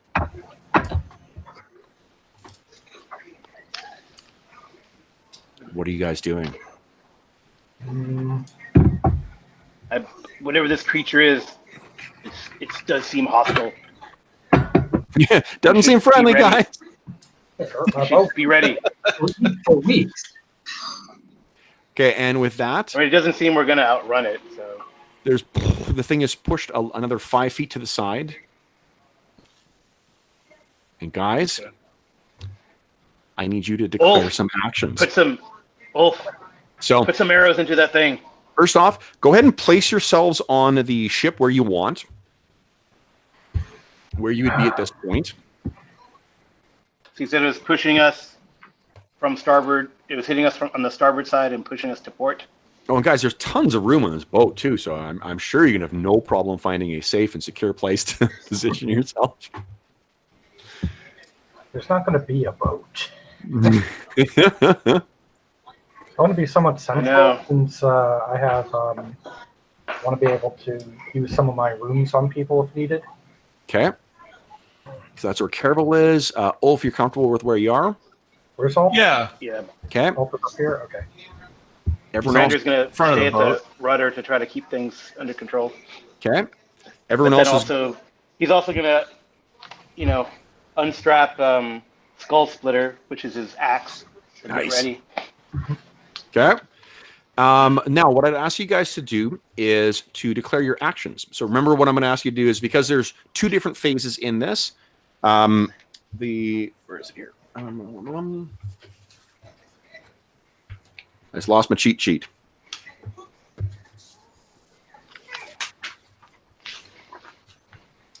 Yeah, I can't wait till that screen comes out. That's going to make it a little easier. Yeah, like I mean, It's gonna have there the is phases and stuff. Yeah. there's a free thing you can download that has all the I have relevant. that. Yeah, here it is. That's where I got this thing from. Okay, so what you're going to be declaring, guys, is two different phases. We go phase 1, and then it goes through those 4 steps: missile, melee, magic, movement, and then it goes to phase 2. So you can move in each of the phases half your movement. And if you're casting spells, you cannot move after casting.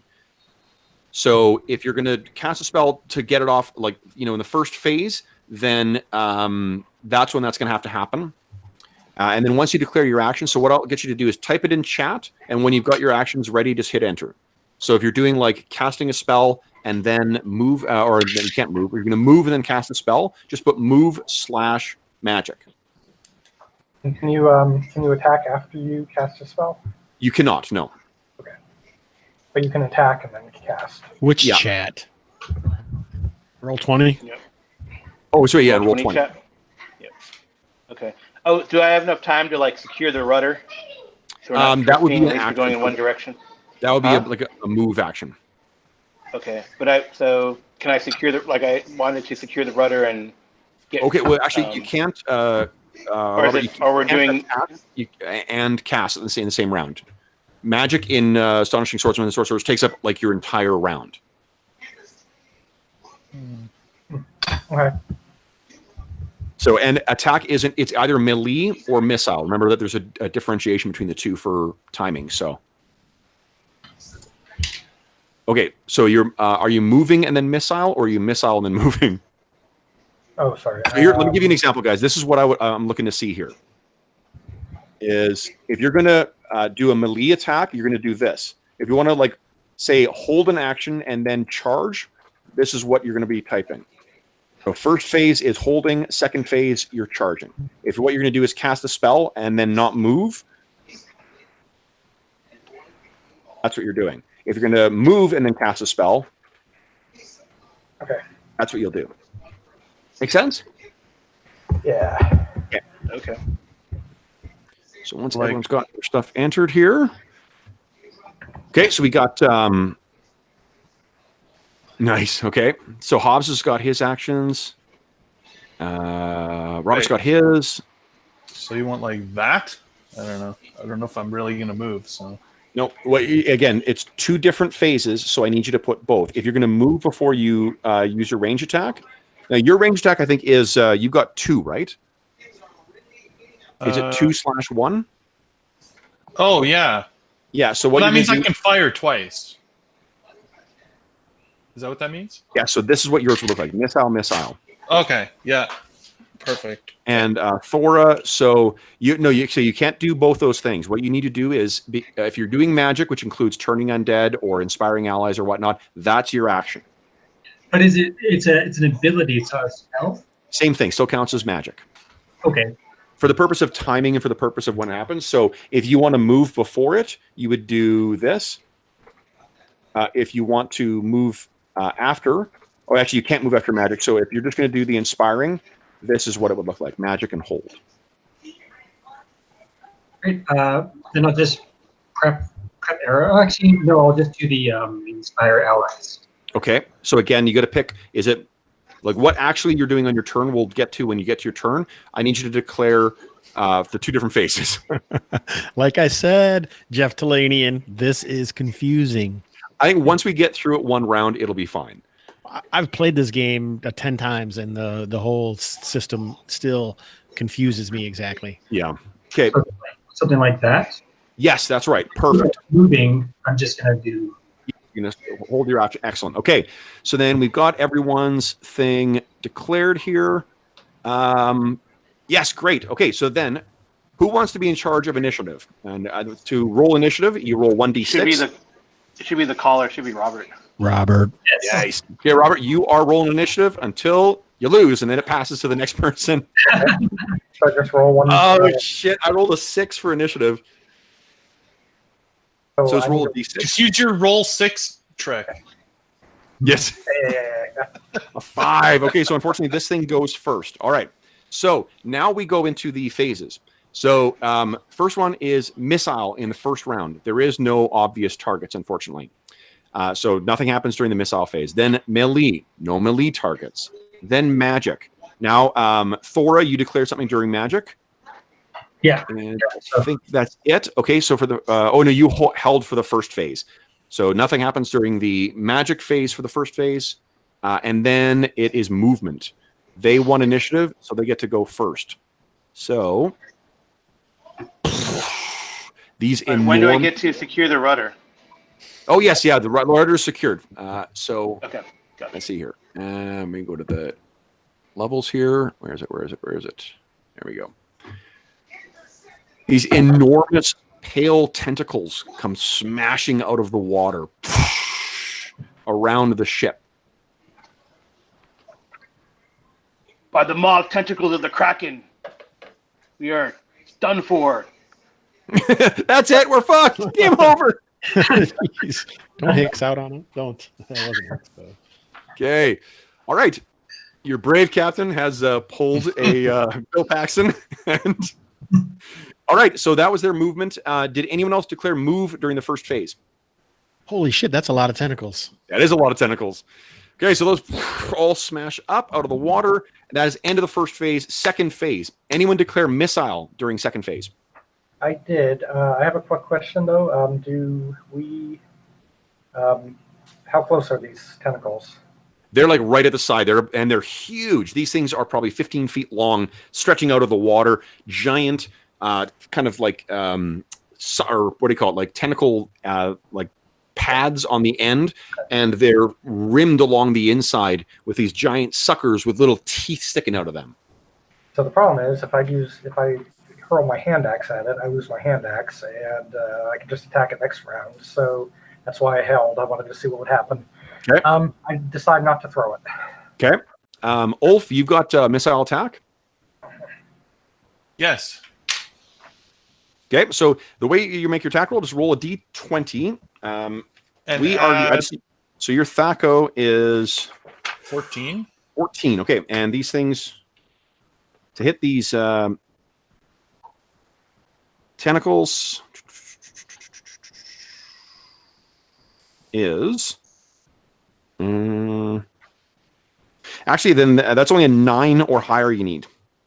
So now make a d20 roll and add whatever bonuses you have to your attack. Okay. Oh.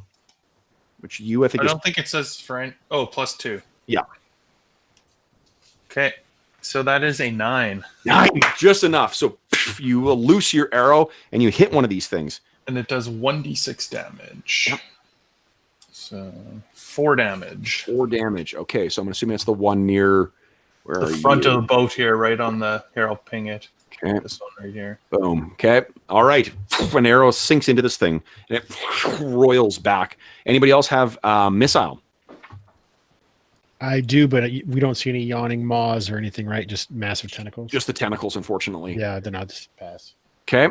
Then it is melee, and it won initiative. So here we go. All right. So your little Viking friend there. Ugh. So these things do... Holy shit. Where is... All right. Actually, it wasn't all that bad on the initial hit. And then it constricts. All right, so this guy right here, the tentacle slaps down and whops, batters him to the side and wraps around him. And then he kind of like, get off me, and then the tentacles constrict in, and you hear this horrible crushing and cracking of ribs. And then he is pulled over the side and is gone. Let's see if it repeats itself with that next guy. Same roll, shit. And another one goes over. And let's see here. We've got one attack on Ulf. What's your AC there, Ulf? AC is...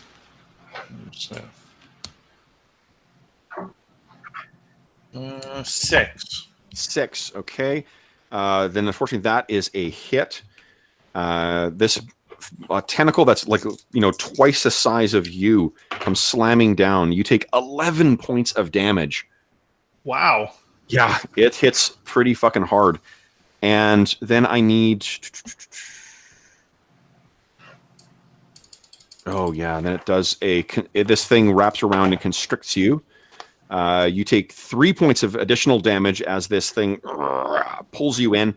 And I need you to make a strength test, please.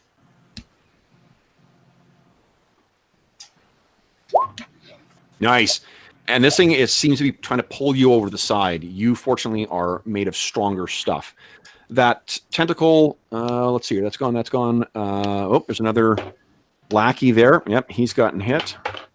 And he'd be dead too. So this guy right here in the middle there, next to you there, Thora, he's just crushed on the deck. He doesn't go over the side. He's just killed outright.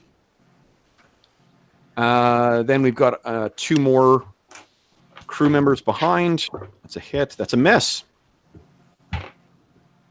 So this guy back here is likewise killed, and this guy dances out of the way. We've got another one on, we'll do it on Brander. Ugh, that's a hit, Brander. Brander, you are slammed by this thing for 8 points of damage. You can track that on the tokens as well. I set them up so that you can track your health, and you can all keep track of how banged up you all are. And Brander, you take an additional 2 points of damage from the suckers, and I need you to give me a strength check as well. And we'll see if this last little schmo gets hit. Yep, he does. And it appears that this guy is likewise pulled over the side. Yes, nice. Okay, so Brander, you likewise are not pulled over the side. All right. Anybody else have melee attacks prepared? So you can only get your weapon ready, and you can't attack in the same phase. Well, you took your action to study that rudder, right? The first phase. Yeah. And my second phase action is to get my axe ready. Oh, okay. So yes. Then your axe is ready, and that's what you've done. That's what you do. That's what I did. Yeah. Okay. Okay. So no one else has any melee. It sounds like. Anyone have any move? Oh, well, there's magic. Sorry, Thora, you were going to inspire allies, right? Yes. So I start singing a compound metaphor in Old Norse. Nice. And mixed with sorcery. It says 2 rounds later, your allies gain +1 to their attack. Yeah, unfortunately, it takes a little while for it to kick in. Only melee, though, not ranged. Okay. So, all right. So that is, I believe, the end of round 1, unless anyone has any movement that they declared. No? All right. Then round 2, guys. Let's declare actions. Go ahead and type in what you're doing. So this isn't like a group of 4 tentacles. It's one single large tentacle, right? It's 8 separate tentacles. Oh, shit. Oh, sorry. Yes. Yeah. No, sorry. Hobbs. I actually couldn't find a good token Each for just icon a is just tentacle. one. Yeah. Yeah. Each of those represents one big one. It's not, 4 small grasping ones. All right. Ulf. So, what do I want to say? Readying a weapon is considered a move action. Readying a weapon is? Yep. No, I'll let you draw. I'll let you get it out. Okay. So. Nice. Okay. Everyone's taking advantage of their multiple attacks here, hopefully. Does anyone have... I'm not sure anyone has 2-2. Just as a reminder, if you've got a attack that says like 3-2, you do 1 attack on the first round and then 2 attacks on the second round. Oh, okay. I misunderstood that. So I just have 1 melee attack. Okay. And Thor, I'm just looking at you. I'm not sure you've got multiple melee attacks. Your longsword attack rate is only 1. So you 1 and 1, or? Yeah, for Thora. Right. Okay. Cold, good stuff. So we just need who are we missing here? Ulf. Oh, Ulf's gone. Brander, we don't have your action. Oh, we do. Yeah, melee. Okay. All right, let's roll initiative. Robert, I got a 4. Oh no! Oh no! Okay. So then let's see here. First up is missile. So Ulf, what are you doing? I thought it was firing. So D20. I thought melee was first. Oh, it is. Yeah. So melee is first. Melee, missiles, magic movement. Sorry. So melee up first. Thanks. I get to attack with my tentacles first. Good call. Same team, Carl. All right. So let's see here. I've got one that's going to come crashing down on Ilva. What? Let's see. GM Fiat. Let's see. He sees that clearly it sensed something about this spell. And, oh boy, your AC is what? Just automatic hit, I think. Yeah, I think so at this stage. Okay, so Ilva, you are smashed for 7 points of damage as this thing hammers you. And unfortunately disrupts your spell. And then you take an additional 5 points of constriction damage as this tentacle wraps around you. And would you kindly give me a strength test as well? An awesome test of strength. And then let's see, I'll do on Brander. Nat 1. So that's a total miss on you there, Brander. You got one Are more. there like fumbles or anything? I just rolled. No, there isn't. No crits, no fumbles. I rolled 2 nat 1s in a row. So this little crewman, when someone's character dies, this first level fighter over here is going to have to become a PC because he survived 2 attacks so far.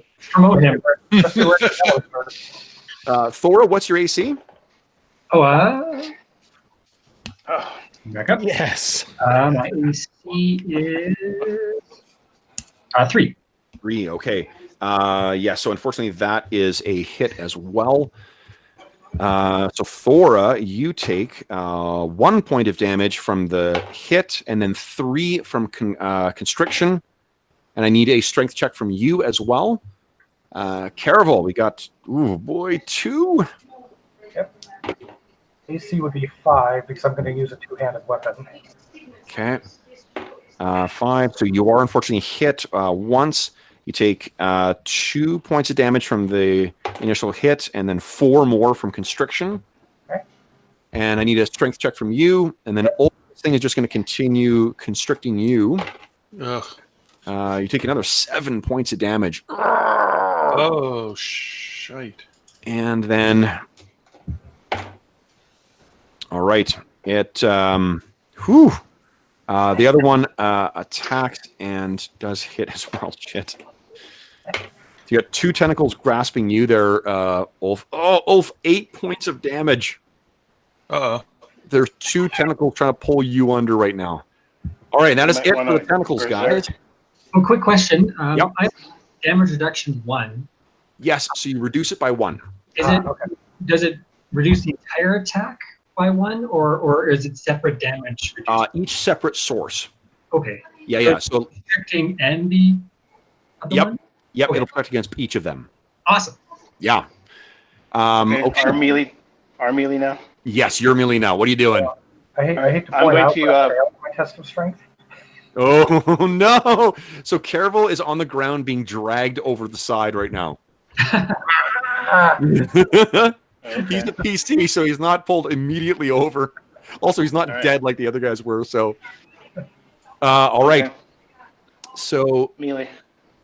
is there enough Ulf for 2 tentacles? Yes, there is. Unfortunately, it's basically like cartoon style, like wrapped around him with one and then bopping him on the head with the other. So, okay. So, Melee, who wants to go first? Yeah. So we need to damage this thing. So I'm gonna use one of my astounding fortunes to get an automatic hit and just Nice. hack into it with Skull Splitter. Yeah. Okay, hold on. All right. So I'm just gonna do damage. You can roll and then make the decision as to whether you want to spend fortune. Oh, okay. That's okay. I didn't know that. Yep. Right. But that's my intention if I miss. Okay. So here we go. 12, and let's see here. That's The AC AC was- 2, I guess.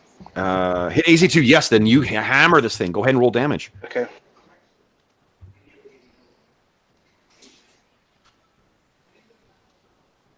All right. Woo! So Skull Splitter with an overhand chop, try to Yeah, you chop nearly into this tentacle as if it were a boarding rope. so you nearly sever this thing, and it lets go of you, and then disappears beneath the waves. Okay. One tentacle is gone. Who else is taking a melee attack? I am. Am I allowed to at this point? You are. I'm going to give you a -2 to hit just because you're prone. Okay. But go ahead. I basically have the great hammer in my hand. You know what? I don't tend to name these things, but I've been calling it tool. It's a tool Tool. to an end. So, Nice. I don't want it to get too egotistical if it happens to be intelligent. So, it's a D20 plus 3 for 3 plus 4. Okay. Yeah, Plus and then 3. your Thaco would be a 14, I think. So 14. Let's do the math here. So 14, it's AC 5, means you need a 9 or higher to hit. Is that everything that you've got to add? Yes, unless I do my. I think I'll use my other astonishing point if I'm allowed to. Nice, absolutely. Okay. So basically, I bring it up in a very awkward angle, and because I'm held down, it's like one hand basically has to let go. So it's a giant two-handed thing. More or less just falls on the thing. Yeah. But yeah. Okay, so, let's see how much damage. Go ahead and roll. It will be. Let me check. 2d6 plus 3. That would be a good time for all those 6s. Yeah. Heck yeah. Oh! Yes. So you hammer one of these things, and like this blackish ichor kind of swooshes out the side of one of these things, and one of them lets go of you and disappears beneath the waves. Thora, were you doing a melee? Yes. Okay. So go ahead. You've got one tentacle wrapped around you. So the way, Adam, I'm not sure when you came into D&D, but so what Thaco is this like really archaic way of calculating to hit. It's 2 hit armor class 0. To figure out what number you need to roll in the dice, you take the AC of what you're targeting, subtract that from your Thaco, and that's the number or better you need to roll. So your Thaco is let's see here, 16, which means you need to roll an 11 or higher, inclusive of all your bonuses. So when you get to add your bonuses to your dice roll, and you need to roll an 11 or higher to hit this thing. Yes! Nice. Okay. Go ahead and roll damage.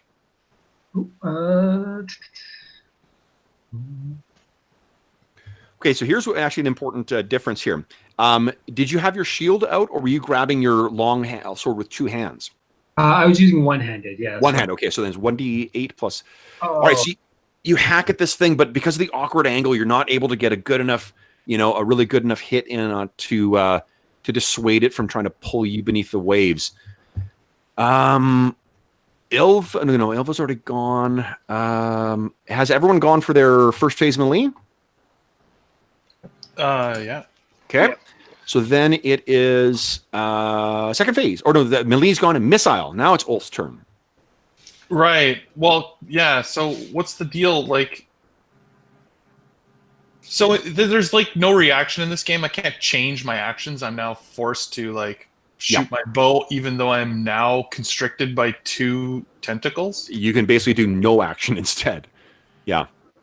Like you can't even do anything like drop your bow instead. Well, okay, so the reason, the rationale behind that is because we're not modeling people moving things on a chessboard. We're modeling like the instant decisions that are made over the course of this furious battle. And what your character did while this thing was attacking you, which was just a split second faster than you, is you were getting ready to fire your bow again. Right, but so before I can actually attack with my axe next turn, I'll have to spend one of my next actions, like next round, dropping my bow and taking out my... I'll let you do that on phase 2. Okay. In lieu of taking your shot. Okay. Okay? I mean, you can take a shot still now if you want. I'll give you a -2 because you're constricted, but you're a pretty good shot anyway.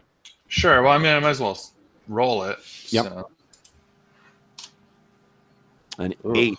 That's gross. Okay, I think that's not good because you have a 14 Thaco. You need a 9. Oh, so close. Yeah. All right, so unfortunately you fire and it goes into the water. No other missile this round, I don't think. Any magic on the first round? That wasn't disrupted? Hey, do I lose that spell then? Yes, unfortunately. Okay. Okay, and then you can spend a point of Astonishing Fortune to ignore that if you want. If you have any. No, I can't seem to earn anymore after I already used the one. Okay, and then it will be fucking... I see that. Sneak attack on the DM. Then let's see here. It goes to movement. Did anyone declare movement in phase 1? Nope. So then we're phase 2. They're doing nothing. They've made their attacks, so they're just holding for this round for the tentacles. Anyone have melee? We don't get our... Yeah, we don't. Not till next round do we have like the 2 attacks, right? That's right. Yeah. Okay. Okay. So anyone have a melee in round 2? No. Missile round 2. This is where Ulf, you get to shoot again. Okay, and so now this turn, now you're saying you'll let me drop my bow now at this point? Yes.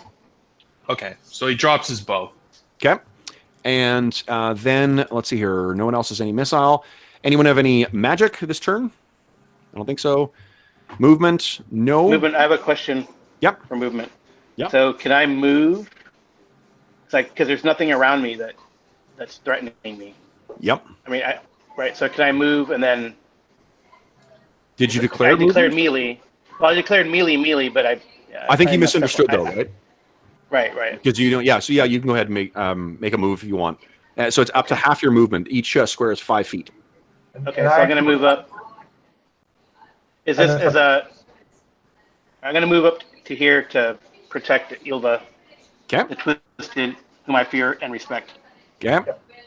Twisted Eye. Finish the whole thing. You can't just call me Twisted. That's terrible. Robert, No, were you gonna I ask think something? you're like all like. Robert, go ahead. Oh, and I misunderstood as well. I thought I had like 1 melee attack in each of the 2 rounds. So Okay. So I Yep. would have probably done a move. So movement, yeah, I think what you could do is if you want to scramble to your feet, you could do that. Okay. Sounds Okay. good. All right, so you're up. All right, guys. So end of round 3. Let's declare actions. Come on, make that initiative. Is this my Inspire kicks in? It does. All right. So Kev, before I choose my action, am I close enough to either of the 2 that are on Ulf to be able to hit with the great axe from where I am? I think you'd have to. You could take a half. Oh, let's see here. How does it work? You could move half and attack as phase 1. So now is it an action to pull out my axe? No, you take that as part of your. You just don't move. Okay, so it's like melee now that I've switched? Yeah, I mean you're stuck in what do you call it? In grappled by this tentacle. Right. Okay, so let's see here. We got Brander's got melee, nice. Magic and then hold. Melee move, cool, and melee for Ulf. All right. Now hold on, Ulf. I don't think you've got 2 attacks per round with your. Oh. Yeah, let me double check here. Well, I do when I. Oh, okay. Yeah, so you got 3 every 2 rounds. So what you'll have 1 attack this round, and then next round you'll have 2.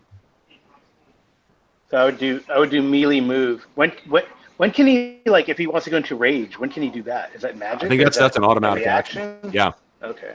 Right. So and then when I do that, then your attack rate becomes 2-1. Oh yes, then absolutely. If you're going to rage, melee is. yeah, then Right. that's exactly right, Jeff. Sorry. Okay. Okay, great. So then let's roll some initiative. Let's go, Robert. You got Come this. on, Robert. Ah. Oh no! Beat a 1. Somebody else does this next time. Oh no! Yeah. Does anyone have a the gods are- fortune? See, I don't like roll 20. I can't smash the die. You know? Somebody use Astonishing Fortune. Does anyone have astonishing fortune to have him re-roll that? I don't. Sure. Yeah. I'll, Apparently, do no that? one can earn it. No, I mean I have 2 right now. I can spend 1. Jesus Christ. Okay. Okay, I'm letting you roll it then. Okay. So you go. So you, Brander's using one of his astonishing fortune. Go ahead and re-roll that, Robert. Here it comes. Robert, you roll it. Bop, bop, bop, It is what it is. Not so much better. The gods look disfavorably upon us. So this is awesome. This gives me an opportunity to point out the way that you break ties with initiative in Astonishing Swordsmen and Sorcerers. What you do is you compare the dexterities. And here is where fighting a big, slow creature really comes in your favor. Because I take it that all of you guys have dexterities higher than 6, right? Yeah. Barely. I'm just kidding. All right. So that means all of you guys will act before it does on its melee round. But first up is phase 1, melee. Who's taking a melee attack? I am. Aura. Okay. So I enter my Berserker Rage. Yeah! Takes a sip of the whiskey. Now I'm ready. All right, here it comes. So my attack is different with my axe. It is +5 to hit, Yes. and the Berserker Rage gives me +2 to attack and damage. +7 to hit when you're raging, and it does 1d10 plus 8 damage. Wow. Okay. Yeah. So it's holy crap. So And you've got 8 extra hit points now, too. roll 1d20. Or what did you say it was? +8 to hit? +8 to hit, yeah. And you need a 9 to hit this thing, so... Oh my god! That's funny. Wait, I can use my point to re-roll that? You can use your point to automatically hit. Oh, okay. Let's just do that. Okay, so Fury overtakes you. You swirl your battle axe over your head and bring it down. Now, I'm going to tell you right now that you do enough damage with your bonus damage to sever one of these things anyway. Oh, beautiful. So one of the things has released you. There's still the other one that's sort of, wheeling around. Who else wants to act on the melee phase? Thora. Thora, okay, go ahead. I suggested we go from like proud to stern. Oh, yeah, sorry, good idea. Okay, Caerval then. Sure. I will attack the one that's to me and to my right. Okay. Will I be able to take a 5-foot step afterwards, or? Yep, you can split your movement whenever you want. It's not even a 5-foot step; it's a half movement. Okay, great. So I swing d20. We go. Come on. Sorry, so.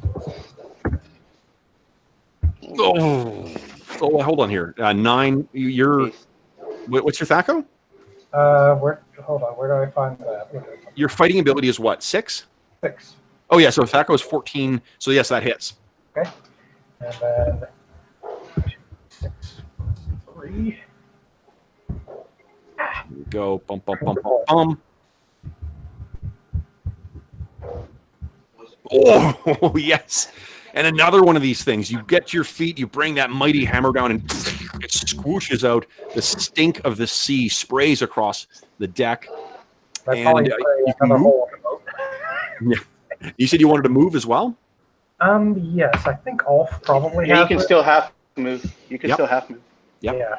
And would I be able to get to more in this region, or is it To be honest, you can get anywhere. Each of the squares is 5 feet. okay? And half Well, your I'll be move, more central to everybody then. Yep. half your move is like 20, I think, at least. Okay. Awesome. Okay, so you go racing down. Then Thora. I'll attack the tentacle still latched onto me. Okay, go ahead and make your attack roll. So again, I think you need an 11. Is that right? Yeah, 11 or higher. Oh, yes. Nice. Damage is 1d8 plus 1. Oh, nice. Yeah. And you show this thing what for. It releases you and disappears beneath the waves. Ooh. Next up is Ilva. I take it you're not doing a melee.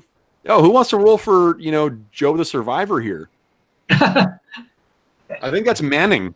So Manning is still left. Someone go ahead and give me a I'll roll. d20.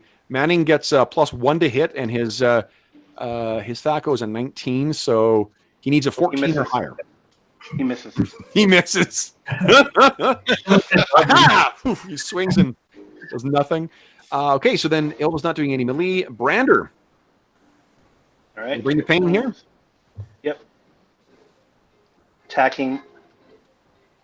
Yeah, 20. Nice. Wow. Awesome. Too bad Okay, there's no crits in this game, there are optional crits in the game, and you know what? but not for this. Yeah. Because you've said, you've mentioned it, and been very helpful in the combat, why don't we take a look at the crit rules? So you are a fighter. Give me a d6 roll. Oh, that's right. That's right. It does. It's like a cool little table. Yeah, it's a pretty neat little thing. A 2. So it's double damage. No, it's +2 damage. Okay. Yeah. What? Wow. Go ahead and roll That's damage. okay. It's still. That's still not. That's Still not nice. nothing. Holy shit. Yeah. Okay, so you the remnants of this tentacle, seeing that this thing was wrapped around your ally Ilva, who you relied on so much, who has promised a great fate for you, you bring that axe up and bring Skull Splitter down, and you sever this thing so that the tentacle lies on the deck. This isn't a matter of like really injuring it and it disappears beneath the waves. You've cut it off. Okay. All right. I believe that leaves only the melee for the tentacles that remain. Yep. We've lost a whole bunch of tentacles, so let's make a morale check. No, it's pretty fucking intent on killing you. All right. First up, everyone's hero. Hold on, brother. Manning! Let's see if Manning survives. Nope.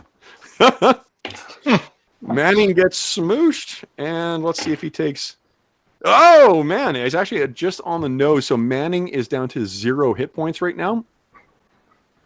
Yeah, but he gets launched overboard, right? Or He does get pulled overboard. Yeah. So, Manning. all right, and then Ulf. You have enough to eat. Go. This tentacle wraps around and then whips towards you. Let's see. Oh, that does hit. Ulf, you take 5 points of damage again. But remember, you've got 8 temp hit points, so take it off that first. And then you take another 4. So actually, basically, you take 1 point of damage. All the rest of it is just pure rage. And I need another strength check from you, please. All right. Test of strength. Oh, no. Uh-oh. So he is starting to be pulled overboard. He's dropped to the ground and is screaming and raging as this pale tentacle begins to drag him to the side of the ship. I think that's the end of melee. Then we have no one's doing missile. Magic. Ilva, what do you got on deck for us? All right, so Ilva pulls some stuff out of a pouch on her hand, and the same eyes glowing violetly, and like blows a dust that goes towards and hits the tentacle that's wrapped on Ulf, and it's attempting to reduce it in size. Ooh, interesting. Okay, so what do I get? I got a saving. Funny. Yeah. Huh. Transformation. Transformation save. Okay, so it doesn't get any modifiers to it. Failed. You can make a baby squid. That's awesome. So this thing withers and shrinks. What I'll let you do, Ulf, is make another strength test. All right. It sort of withers around you as the hit comes. Wow. You begin to rage out and wriggle your way out, but then the tentacle comes around you. Are you sure I didn't use enlarge by mistake? All right, let's see here. Make no mistake. No one else declared any magic during first phase. We got no movement during first phase. So phase 2, the tentacles do not do anything. So as melee, Brander's got a second melee attack, and actually, Ulf, you got a second melee attack now because you're raging. He does. You know what's gonna be great is having Ulf now become the enemy as soon as you guys defeat this because he's raging. Okay, so here, let's see, roll. It was actually because you're prone -2 to hit. Roll 1d20. But I think so it just cancels out, so it's +5. Yeah. Here we go. Oh my good lord! That is 2 attacks in a row, a 1 on a 20, and 2 strength checks where I needed to roll not a 6, and I rolled a 6. Jeez. So that is 2 6s in a row on a strength failure and 2 1s in a row on my attacks. Brutal. All right. Roll 20 is like welcome to Saturday. Yeah. Okay, so unfortunately, your swing is wild and does not connect. Brander had a melee attack as well, but there's no one in range. But my phase 2, it says on the table that I can move half and still attack if I have 2 melee attacks. Yeah. You want to move? Not to rules lure you, but no, that's fine. The pages, I know we're still learning. It's on page 257. Yeah. The chart. So, yeah. Okay. Okay, so yeah, go ahead and move, and I can't get to Ulf, so brother, hold on. Manning. At let's least see we if can you cover his body. Go ahead. But at least I'm right, Jason. Go ahead and make an attack roll. Nice. That definitely hits. Go ahead and roll damage.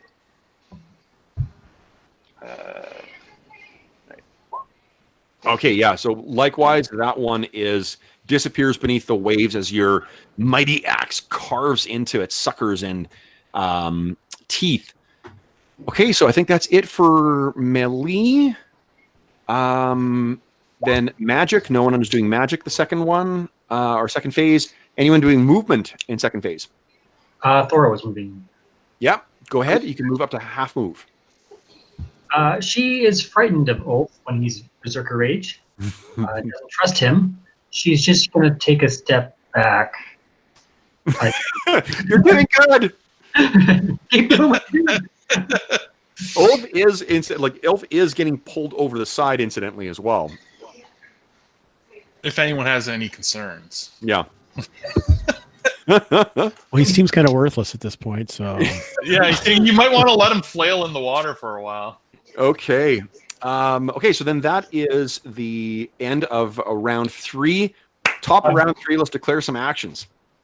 I'm going to make a morale check for Move melee. So. thing again. Holy shit. Because now we're back to 1 attack, right? So I did 2, so now it's back to 1. Yep. Except for Ulf. Ulf keeps attacking 2 because he's crazy mad. Oh, right, yeah. Okay, we got Brander, we got Caerval, we got Thora. Okay. Does Thora have any missile weapons in her hands, though? No, I guess not. No. Unless you have to throw your longsword. I guess, let's see. Hide. You pull a Captain America, toss your shield at it. I'll just do that instead. That way, maybe I'll help Wolf. Maybe. Okay.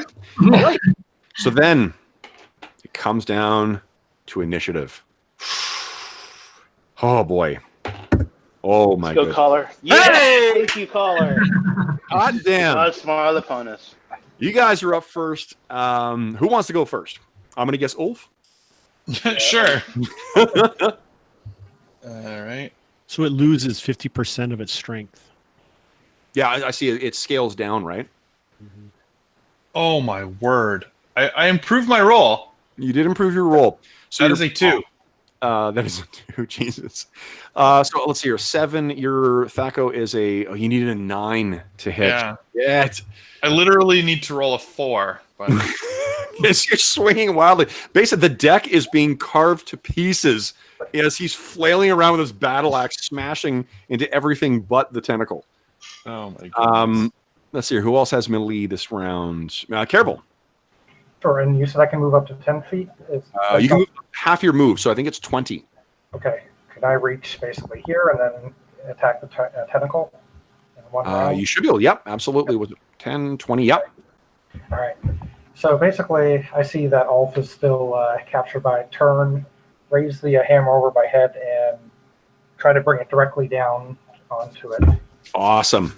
Go ahead and roll attack. Onto Ulf? Yeah. Onto Ulf. No.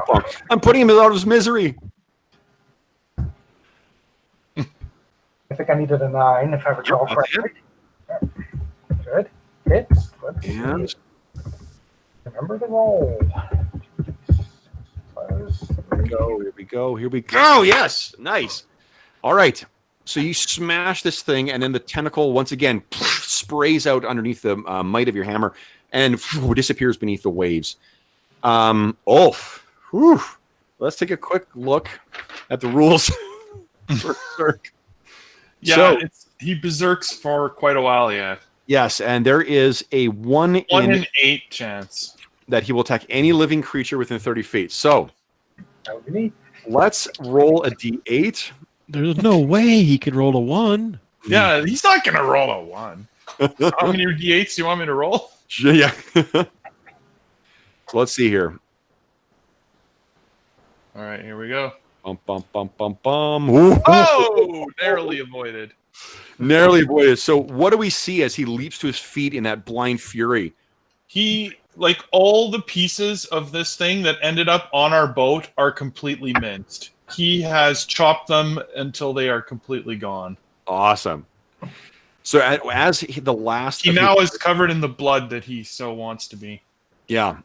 So as he's, the last of his rage is spent, and he kind of falls to one knee, sweating and panting. You guys all, have kept your distance on the deck. There's this sort of pregnant pause that hits until the whole ship is launched to the side again, and you hear from somewhere beneath the deck the splintering of boards.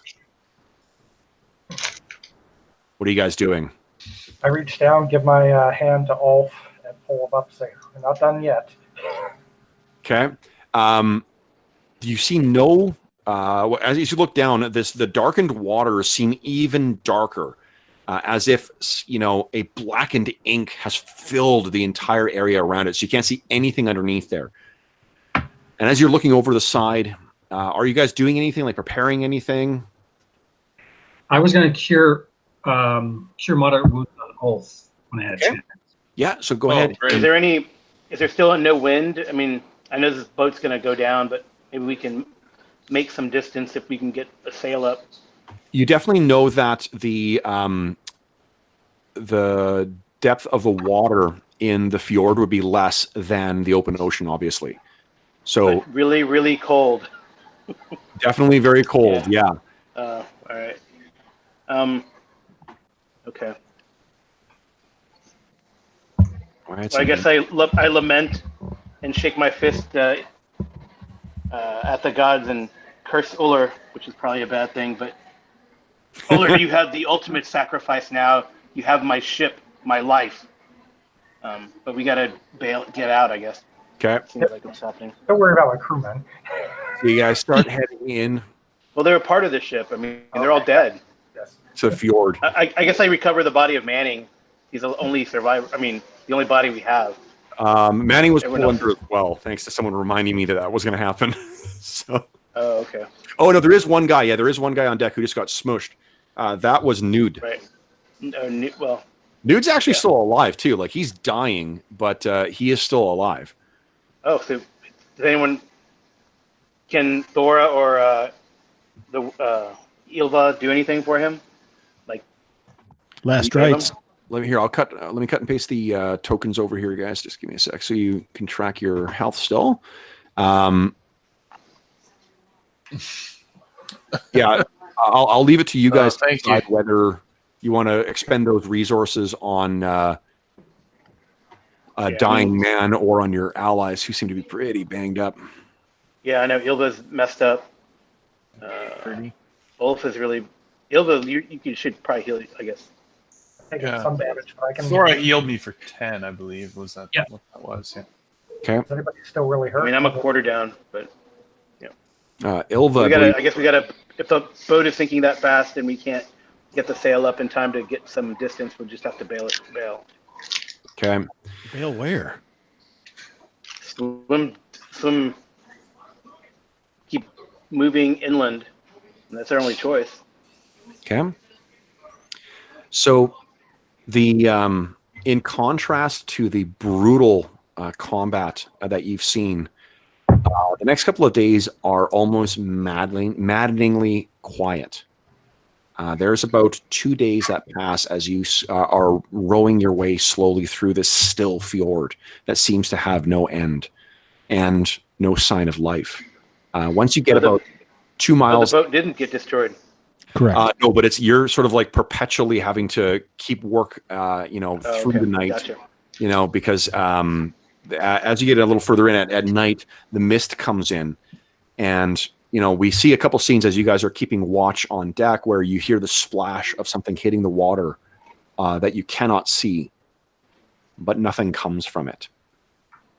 What I'm going to let you do, guys, is I think that I'm just going to check for healing. I believe it's you heal your level in hit points per night. Does that sound right to you guys? Sure. I don't know. Sure. On the first Like one, level 20, right? It's a healing. so- Yeah, sorry, natural hit point recovery.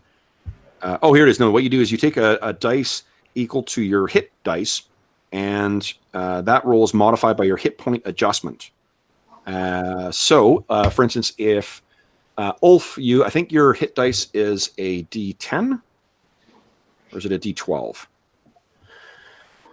Ulf's hit dice is a D12, so go ahead and roll 2D12. And what's your constitution, Ulf? 16. 16. So it'll be 2D12 plus 2. That's how many hit points you'll heal. Oh, wow. Thora, what's your constitution? Constitution is Oh, 9. you weren't really injured, were you? I had 2 hit points down. So we'll assume Caerval is going to be able to recover full. Brander, yours would be 2D10 plus 2. And Ilva, I think it's... what's your constitution? I think you do actually have a decent constitution. Yeah, 16. Okay, so it's 2D6 plus 2 is how much you heal. Aren't we 6th level? I'm D4 though, is what my... Right, no, I was wrong about how you heal. It's you roll just your hit dice.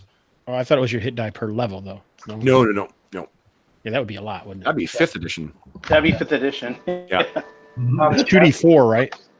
I just wanted to, I think you guys have D6s in this, don't you? I'm a witch as D4. So which D4? Oh my god, you're going to die. no, she's not. I'm gonna get that. Yeah. But, so Kev, actually on That's the, pretty good, though. I keep forgetting that ale, the drinking horn of drinking or whatever it's called. So I would have used that after the. Oh sure, yeah. So that would have done 12 points for everybody, including the crushed guy. Awesome. So as you guys are, so you guys are all basically at full hit points. Again, you will have had a couple of days to recover your complement of spells as well too.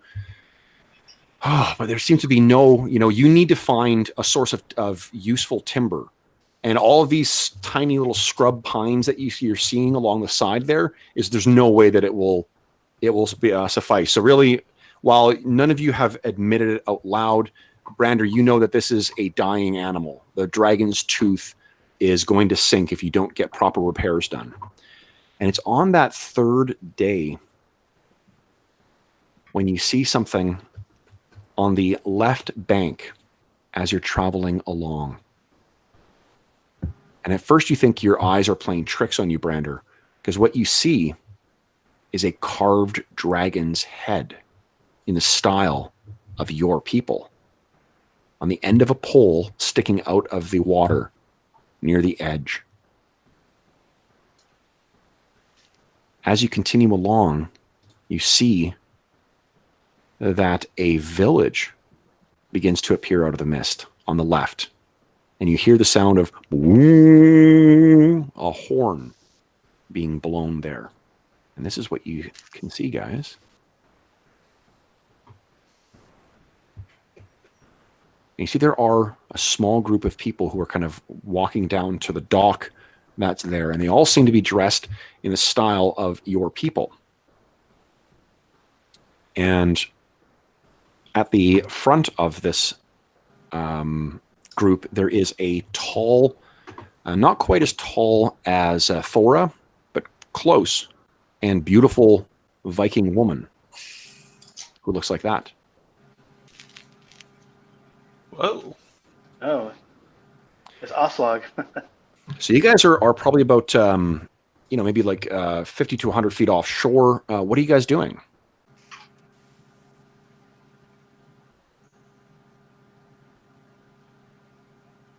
I defer to the captain. It is as the ancients foretold. The laws, Viking village. Let us approach, Brander. What are you laughing about? That's like, she's so full of shit. I knew this but was we know coming. we do. It's awesome. I guess we got to trim the sails because we're not going there to, raid in a quick fashion. And Okay. So you guys go coasting in, and she steps forward and has that same kind of determined and confident look on her face as you guys get within about 50 feet of her, and she says, "You are not of our village. Where do you hail from?" but we are of your people. Yeah. We have fallen and lost for now, but we come here seeking your aid and perhaps to give our own. If you come with arms open and without steel, you will be welcome in our town. We have no wish to raid you. And you will be welcome in Volund's Folly. What is your name? I am the itch. I am the witch Ilva. And this is the fated Brander. And this our ship, the Dragon's Tooth. Ilva and Brander, you and your crew will be welcome in our town. I am Birgild. I am the headswoman of this town. Thank you for your hospitality. If there is a place where we can shore the boat and look and assess the damage, we would be most appreciative. So the one thing that you see, so the one thing that differs from the actual town from what's depicted in the picture is that, again, there's really, it's all scrub pines that are around there. Like there's nothing that could potentially be used for lumber. And in fact, there's not really, you're not sure where the hell they would have gotten all the lumber to build these towns in the dock and whatever. So you make your way, you bring the ship in, and these people, it seems like pretty much the entire village seems to come down and be looking at you guys with a lot of curiosity. Would Ilva, would you kind of give me a D6? It's a non-standard roll, and I think you're going to have a 5 or higher. Caerval, you can make this roll as well at 5 or higher. 5 or lower, you mean? Or lower, thanks, yeah. I made it. Yeah. Nice. Okay. So a couple things you notice here. One of the things is as you're going in, and you get an opportunity. Caerval, I think this is you who notices this. As you're going in, you have an opportunity to see the wood that's used for the those dragon carvings and some of the other parts of the town as you're making your way through it. And this wood is nothing that comes from this type of climate. There's a lot of it that does seem to be like the kind of like pine and fir and stuff like that you would expect from this climate. But every now and then there's something that's got an accent for it, where it's like polished teak or some other thing that's from a wildly different climate. Right. Which is not used by the rest of your crewmates' culture. Ilva, what you see is as you're going through, like there are, it's as you say, like these are for the most part your people, but interspersed in amongst here, you'll see Eskimo faces, and you'll see the faces of other pale races, things that you think may have actually disappeared from the rest of Hyperborea, Laps and Finns even. Would you put the name of the place in the chat? Yes. Let me just carefully going to type this out here for you. All right, and that's the name. Nice. This is a great. You're all going to die, village. We are glad that you have welcomed us so friendlily. For those listening at home, I just typed out "You are all going to die." So Volund's Folly. I ask if I'm close enough to Beer Guild at the moment. I ask as we pass, maybe a building that has a particularly, good example of that wood. That wood doesn't look like you got it from around here. She looks up. She says, "The village has been Volund's Folly has been here for many, many years, but so much of the materials used to build our community came from far away, far to the north, beyond the barriers." You trade to the north? Far to the north. You and your crew, you're not from Thule. No. None of you have ever heard that word before. I look to the others to see if anybody else has heard, particularly Ilva and Thora. No. It's like mythical for us, right? But Yeah. Why don't you guys, all the Vikings, give me a D6 roll, please. I have folklore. Would that benefit? Oh yeah. Well, give me. Yeah. You know what? For you, I think you automatically know this, Thora, because that does fit with your skull thing. So Thule is a legendary land, like from way back in Viking myths. Another one of the like lands beyond the North Wind kind of thing. Brander, you've heard of this as well. Thule is a lost land in the same way that Mu or Atlantis or Hyperborea are. I'll tell a story that I know that mentions this Thule. To kind of give a perspective of what I know. Honestly, you really know all you know is that it's a lost, a lost land, a lost civilization. Then I'll make up a story on the spot. Don't worry, these people are all friendly and they all keep goats as pets. So that's what. She says that there's to the far across the tundra, there are barriers that the old ones say surround an alien and foreign land, full of bounty and riches, the likes of which we could not comprehend. It said that many brave men in years past brought this back. You will find that you must travel far. This land is, when you reach the plateau, you will need to travel far to find what you need to fix your vessel. What is it that happened? What befell you? I explained that we survived the killing waves of Uller, and were lost at sea, but saw a colorful bird and followed it here. When we were in the fjord, some kraken creature, a son of the kraken itself, killed most of my crew. She sort of stops as soon as you mention that. She says, "What color was it?" What color was it? Green or purple? White. It was like gray and white, right? The kraken. Yeah, it was like mucus colored. Yeah, mottled white, sickly thing. She says, "The White Death. You faced the White Death and survived." Well, Yeah. And the killing waves. Don't forget the killing waves. I know nothing of the waves, but we know well the White Death. It lurks in the seas around Thule.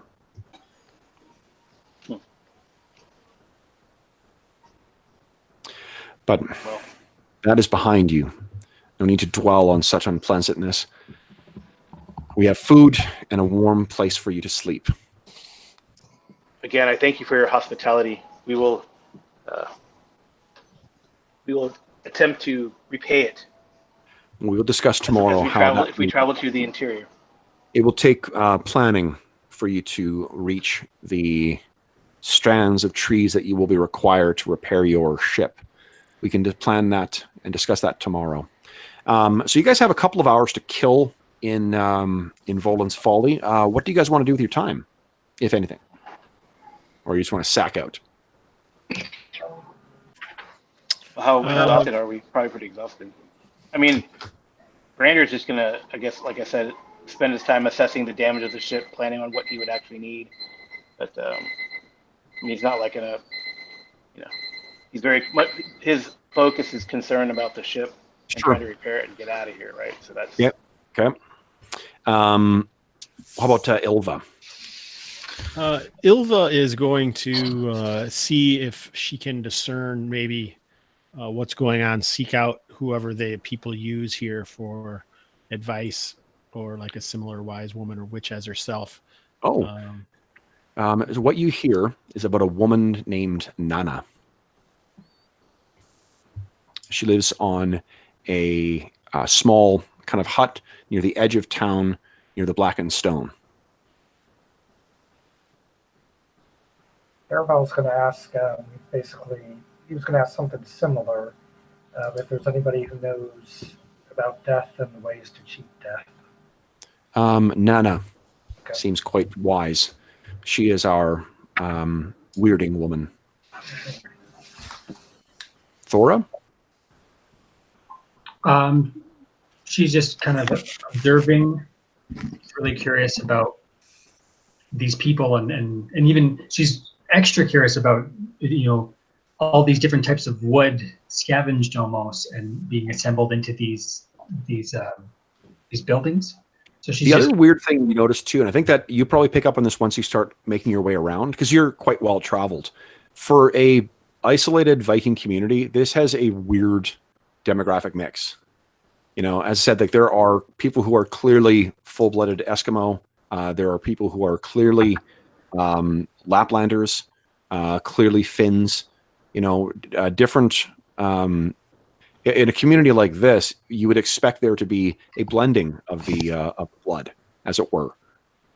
That there wouldn't be people who clearly look like their, you know, their racial origin. So that's like an eerie feeling from that. Like this is like the land of the lost toys. Like all these. Yeah. What about Ulf? What is he doing? Ulf is looking for something to drink and someone to drink it with. You absolutely find that in this massive feast hall. Everyone is, you know, feeding. So the people will wait for. Well, actually, we'll start in this, and Hobbs can jump in when he gets back. So, Caerval, what you find is on the edge of town, there is this small kind of ramshackle hut with, you know, kind of like reeds. It's your, you know, Better Homes and Garden witch's hut kind of thing. And as you walk up, you can see there's a smoke coming out as if there is someone inside.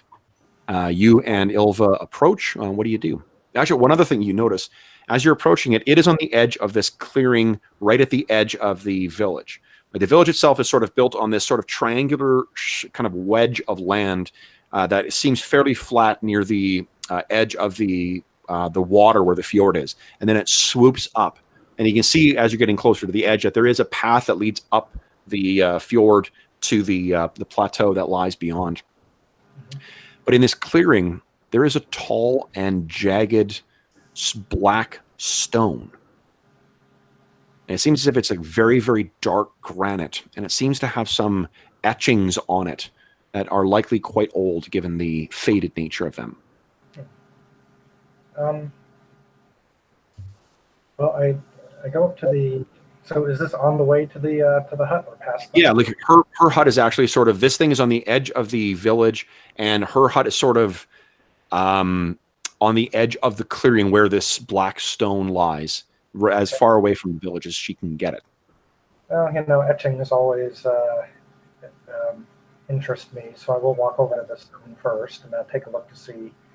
I mean, I guess initially would be to see if there's anything like the runes that I carved. Okay. So you make your way over towards it. Ilva, you've reached this clearing where the Nana's hut is, and you can see that Caerval his attention seems to be to this tall, kind of like blackened mynheer that lies in the middle of this clearing on the edge of town, right next to where the clearing is next to where the witch's hut is. So Caerval, as you get closer to this thing, you're able to make out the markings on the stone, and they're definitely not part of the Futhark. They are not a language that you would recognize, and in fact, what language do you speak anyway? Basically, since I was in a Viking village since whenever, basically Viking and Common. Okay, so Old Norse and Common. So yeah, you're looking at this alphabet, and it's not the Futhark, so you have no idea what this might be.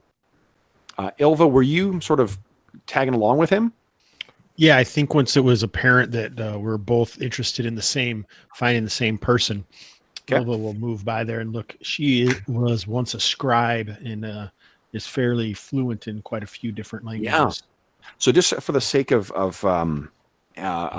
clarity for the other players. So Ilva is conversant in Common, in the Atlantean dialect of Hellenic, in the Hyperborean dialect of Hellenic, two of the oldest languages of man, Old Norse and Ixian dialect of Thracian.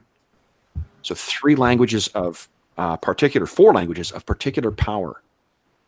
And yet the markings on this stone are wholly unknown to you. So let's give you, why don't you give me because you're a scribe, give me a D6 roll too. I mean, I'd be willing to use decipher language as well. Oh, okay, cool. Yeah.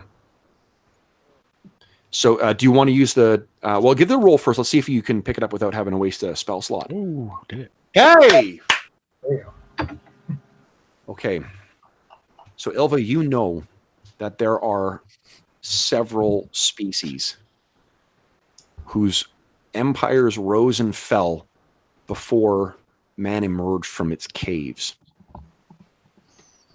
The markings on this stone remind you of etchings you found in several places in your travels. You're not sure which of the ancient cultures it is, but you know that this is something from beyond and before the dawn of man.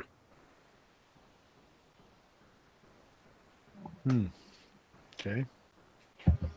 So I see that Ilva's looking at it with maybe a little more clarity, maybe not much, than I am.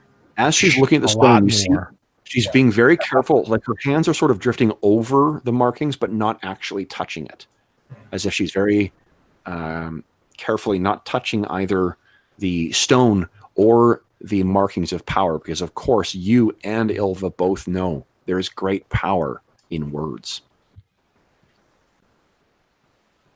Perhaps it's time to speak to their weird woman. I agree. So you guys turn and make your way over towards the hut. As you guys are about... What was that? Let Ilva take the lead as probably more kindred spirit to this person. Okay. So as you reach the hut and you're about to sort of put it aside, you hear from inside, "Enter!" You look at each other. You push the screen open and you walk in. And sitting down in there is Nana.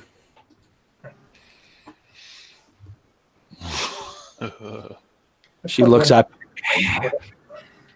Ilva of the Twisted Eye. The wind tells me that you come. And Caerval of the Twisted Fate. The weird brings you to me. Come in, sit by my fire, and speak to Nana. What do you guys do? Ilva was about to whisper to Caerval that it's an old trick of knowing what's happening, and surely the children came and told her that we were searching for her. But even Ilva is a little impressed by Nana's mastery of the arcane arts. And so, she gives the due reverence of a true master and enters and motions Caerval to join her at the fire. I join him at the fire, and I offer Nana some of the drinking horn, even though she. She just sort of like gestures away as if like, get it out of my face. She's like, I'll have none of that. I owe nothing to those gods. I said, I wasn't laughing like it was a bad idea. I was laughing because I just picture this dude walking around offering everyone, "Hey, take a sip off my drinking horn." Yeah. You're Gen Con Viking cosplayer there. Yeah. Well, when she said that, I say maybe the gods owe you something then. Maybe the gods which? Maybe the gods owe you something then. Yeah. Yeah. Fools enter into pacts, but you come on the backs of death. Like that. Is she waiting for us to say something, or is this just like a... Yeah, she's kind of looking at you with that one dead eye of hers. Oh, so, and it's true. We have cheated the deaths of 2 gods already to reach you. Gods don't get cheated. They only don't reveal their bargain. And I look at her and I say, yes, I do come on the back of death, but not the one that she referred to, my daughter. Oh, I know. You come. You hope. You seek to learn. Will I learn it from you? The gods have brought you here, but not to me. There is another who you might kneel before to learn, but knowledge has price. What price would you pay? And she's looking square at you with that dead eye, Caerval. I would pay her fate for me. You would pay, sorry? I would pay her fate for me. As a Her fate. Fate is a mighty thing, woven by even older than the gods. You would bend such a power and confound. That would cost mightily. I will pay it. And little witch, what brings you here? The ancestors have foretold that myself and Brander in his great Keep that destiny. folly for the foolish. Speak plainly, girl. And she's again staring at you with that dead eye. Ilva's eyes narrow back. I will speak plainly if you will. There's a little smile that etches up the corner. Got her. The corner of her eye. Or mouth, rather. Jeez. Take a breath. Everyone take a drink of water. All right, what do you do? Excuse me. I couldn't hear what you said. All I heard was she's coughing at my impertinence. Oh, sorry. So what she says is, you said speak plainly. There's a little smile that traces up the corner of her broken mouth. But she doesn't say anything. She's still just staring at you with that big eye.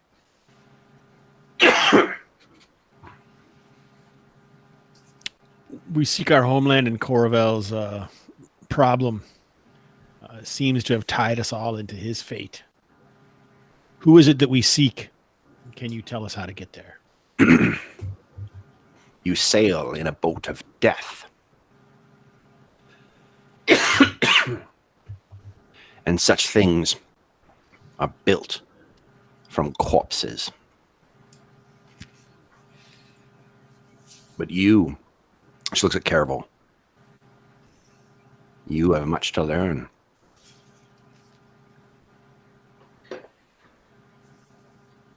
Do you offer to teach it to us?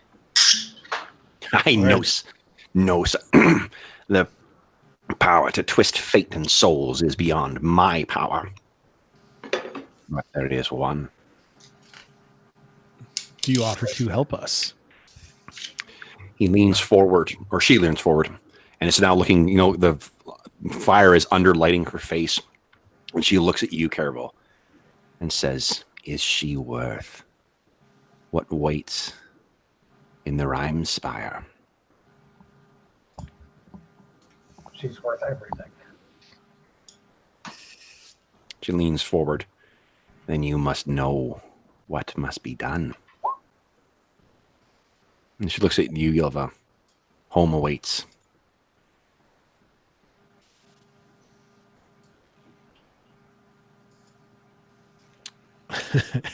How do you spell Rhymespire?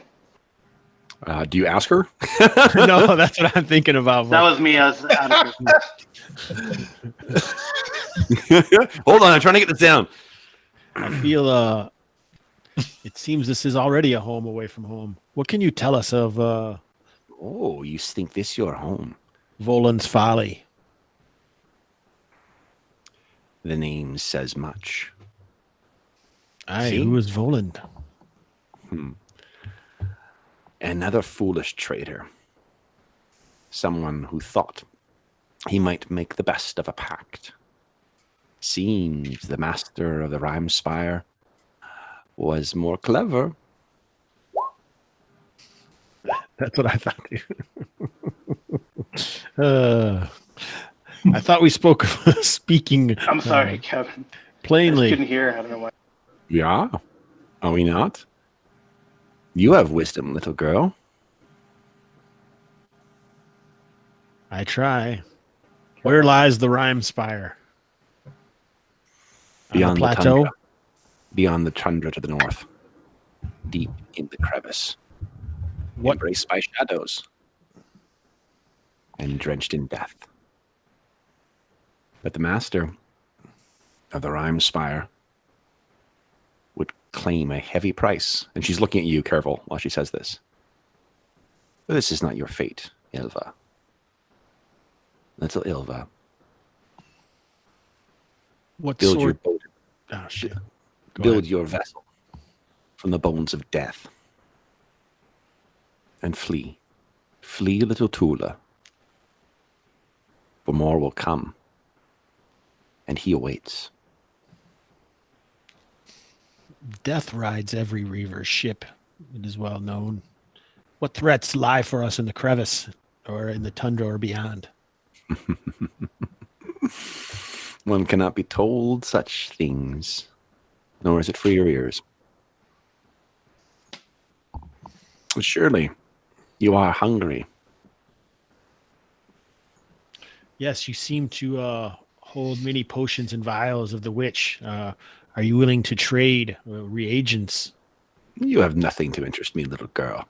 Sort of gestures like, you have nothing. But you must leave. Your comrades will need you. That sounds like a dismissal. She says, oh, your ears are working again, little girl. Good to see, good to see. Out with you. And as you're sort of moving out, fast as a viper, her hand sort of goes out and grabs your wrist as you're going, Caerval, and sort of she pulls you in. She says, no more lies. You will pay this. For her. I will. Then there is no home for you. But the Rhymespire. I already lost my old home. You already, sorry? I already lost my old home. Oh, not yet. Not yet. She lets go and sort of gingerly kind of like, taps your face. Your allies will need you. She turns and goes back. Goodbye, Ilva. Goodbye. I turn and I leave. Okay. So you guys step out of there, and evening is beginning to fall. It seems like the folks of Volund's Folly are putting together quite the quite the celebration.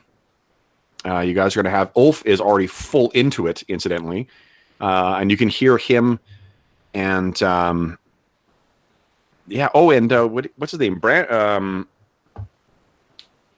you say that Nude was still alive? Yeah, because he got to drink from the horn, right? Oh yeah, right. Yeah. Nude is still kicking or alive and kicking, so he's joined Ulf as well. Thora, you had some time to wander around town. Brander, you were trying to figure out how best to put together the boat.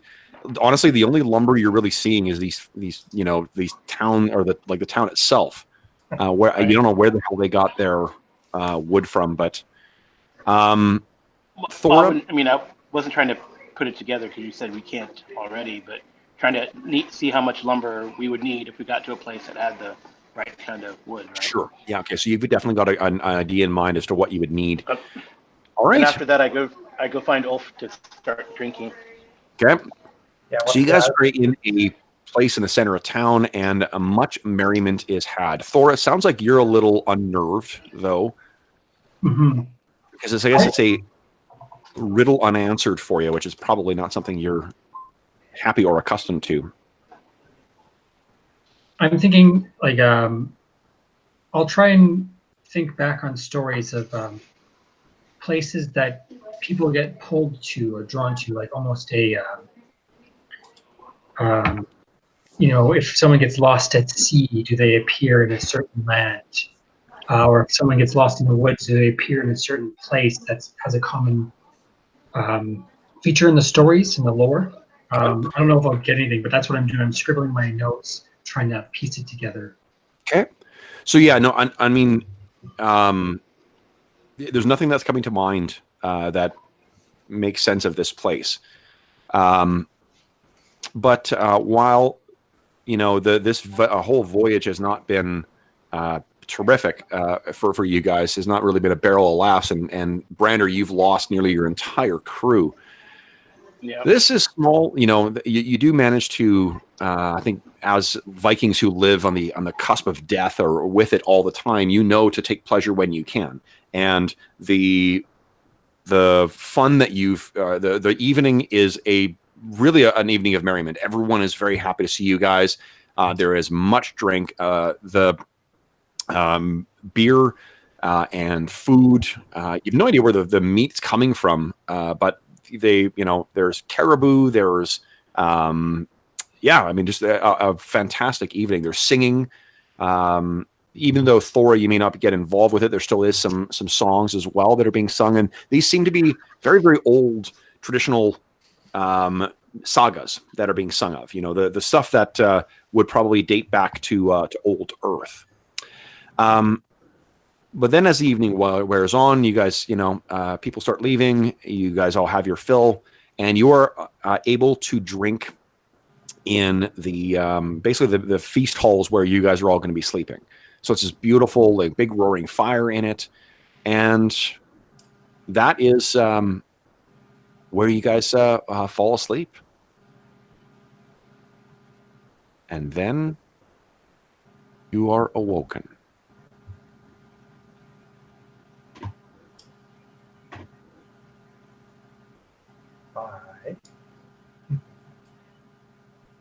Now, for those of you who have been popping into the stream, I'm going to ask you to not look at the stream for now. Not the viewers at home, just the players. And you will be able to find yourselves in amongst this blackness. What you guys awake to is, for one, bone-chilling cold and wind. And you're looking around, and you're in what remains of that feast hall that you were in. But this is a burned and charred ruin. There's no ceiling. There's no roof. One of the walls has collapsed in. The only lights burning are small torches, I guess, that you guys probably light yourselves when the cold and wind awakes you. You can see through the holes in the roof. The sky is alight with dancing green aurora borealis. And you look around, and you are alone. You would guess that this place has stood a ruin for decades, if not centuries. Everyone roll a d6 for me, please.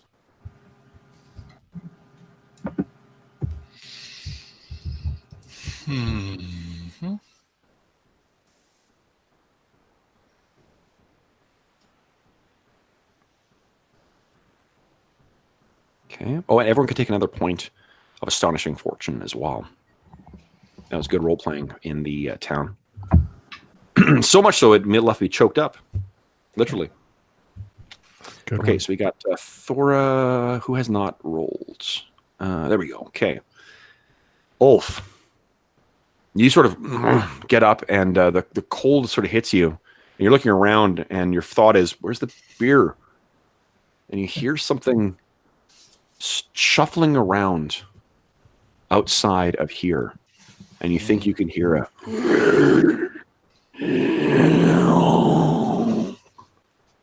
It is not the sound of a living man. Now, guys... Where are we? Awaken! And you hear from elsewhere in the town.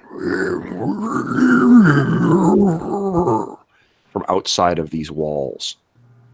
Now, right here, where I'm pinging, that's one exit. And right here is one exit.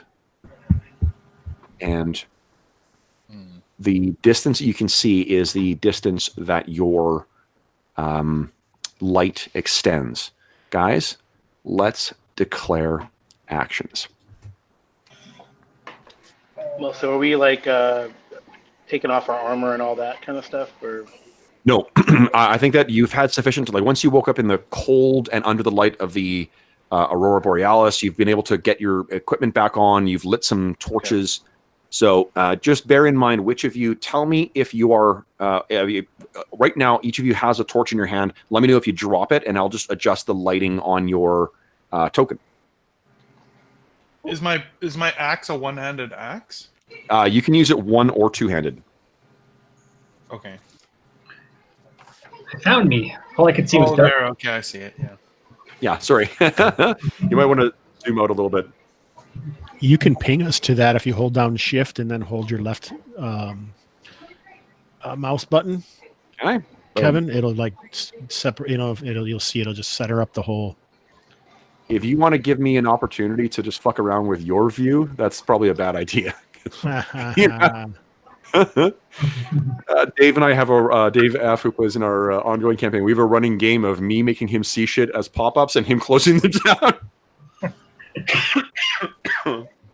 All right. So, all right, and move. You can count half move. I'll let you use to like interact with an object or something like that as well, too, guys. Okay.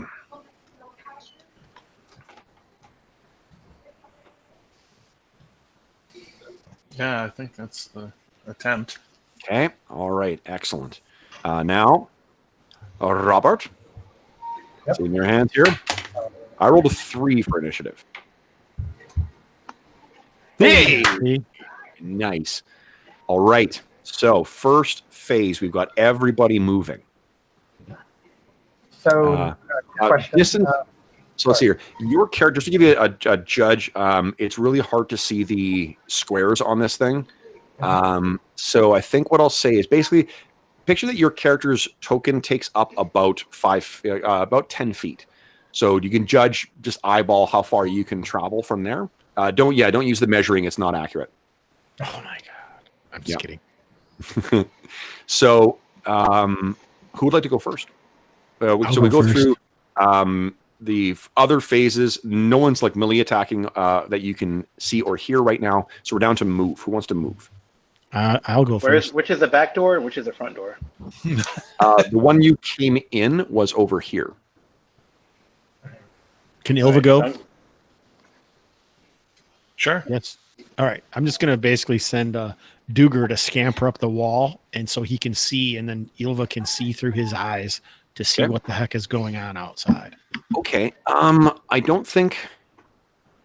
Well, he doesn't have dark vision, but there's certainly enough light from the Aurora Borealis. So let me just move your token over. It won't be moving you, but just so you can see.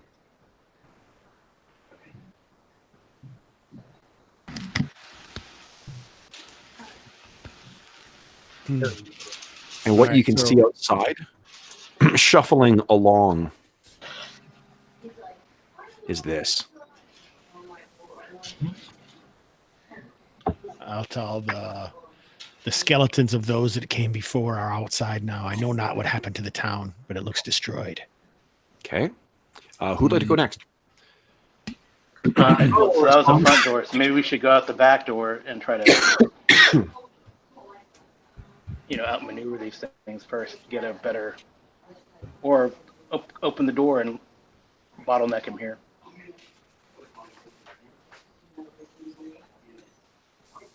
So might be the this town is a revenant of its previous self. Ulf says, "Run! It's time to crush these things," and he'll head to this door. Okay. So go ahead and move yourself over there. We should go to the north. And as you can see, I'm going to do is because of the Borealis, I'm going to give you a little extra vision here. Here we go. Boom. There you go. Mm. There's lots there. So Ulf's gone, Ilva's gone, Thora, Caerval, and Brander. Who wants to go? So is Ulf standing in the doorway? Oh well, I wasn't sure if the door was closed or if I could move right out or what the story is. Yeah, you can move right out. Well, okay, I won't block the door then. Okay. So are you outside or inside? Outside. Outside. Love it. Love it. Love it. Yeah. Okay. If Caerval would have fallen off, as soon as seeing these things, he would have more or less gone into a rage without all the benefits that Jeff's character does. Okay. And immediately lifted the great hammer, dropped the torch. Okay. Drop the torch. Okay, so I'm gonna, I'm gonna keep the light at 15 just because of the Borealis. Ulf, did you drop your torch as well? Ulf, did you drop your torch as well? Oh no. Oh well, maybe when I get outside, if I see that it's kind of bright enough to see, I would. Okay. So if you have your torch, you're going to have a wider range of vision than the smaller one. So if you drop your torch, you'll lose some visibility. I just don't see him maintaining the torch for very long, even if agree. yeah. Okay, so let me just, here we go. Yeah, you can just change my. Okay, there we go. All right, so then next up, Brander or Thora? Well, I think Thora would Brand- scout the back door just to see options. Okay, so go ahead and move yourself over there. Move there and just scout. Sure, I'm gonna, because you got your torch in your hand and you're looking out into the Borealis. What you see is there's something shuffling just on the edge of your vision right over here that's moving its way towards you. And it sounds like there's, the sound of like a lake settling in the wintertime? The cracking and that's what you hear from just beyond there. I'll just say something's at the back door. That's all. Okay. And then Brander, you're up. all right. Well, I guess I will move to where Thora is. And I still have my torch and my bastard sword in one hand and a torch in the other. Okay. And we'll take care of the back door and Okay. hopefully Ulf and Caerval are enough at the front. Okay. Then it is the town's turn to move. So they.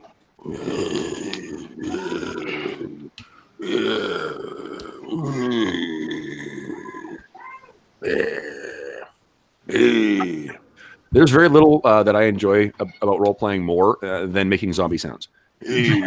We can tell. Yeah. Let me just tell you guys, I've fought a lot of undead. Yeah.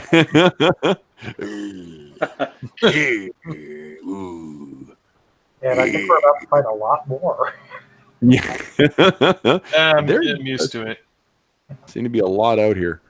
Okay, and shuffling, that same cracking sound that you hear comes staggering into view, and what you see, Thora and Brander, is this: the Walking Dead writhed I should say, in Rhymefrost, Winter is coming. and some skellies for good measure. You also hear something massive is stalking towards you as well.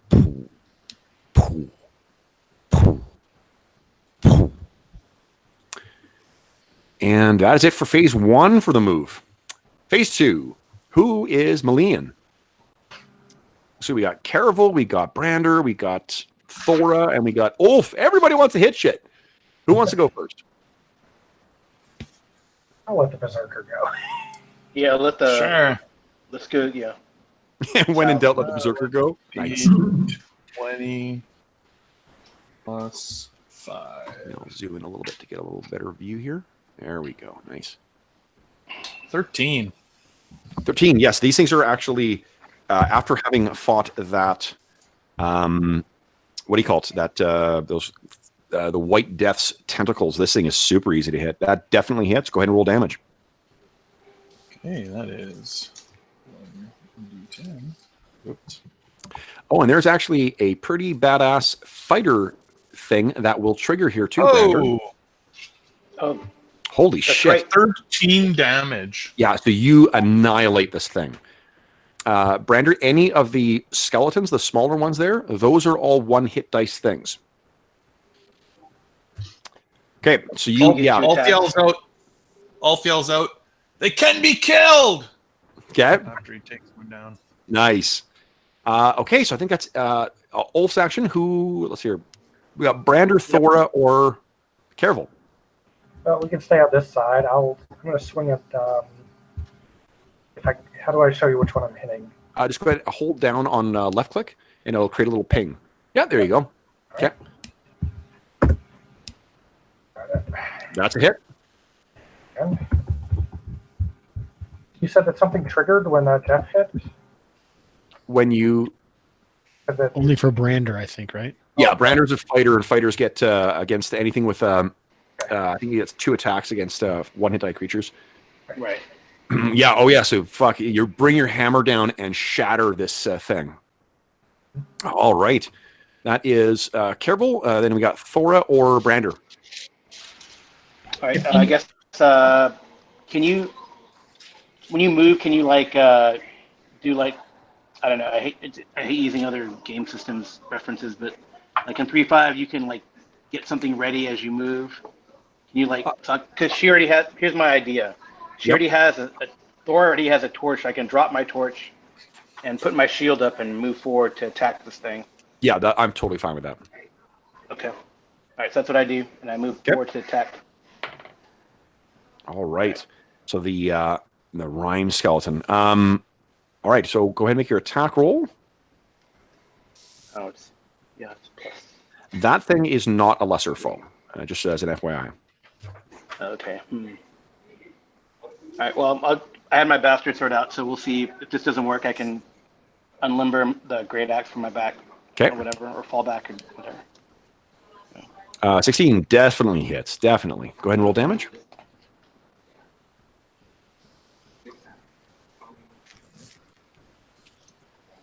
Right. Ooh.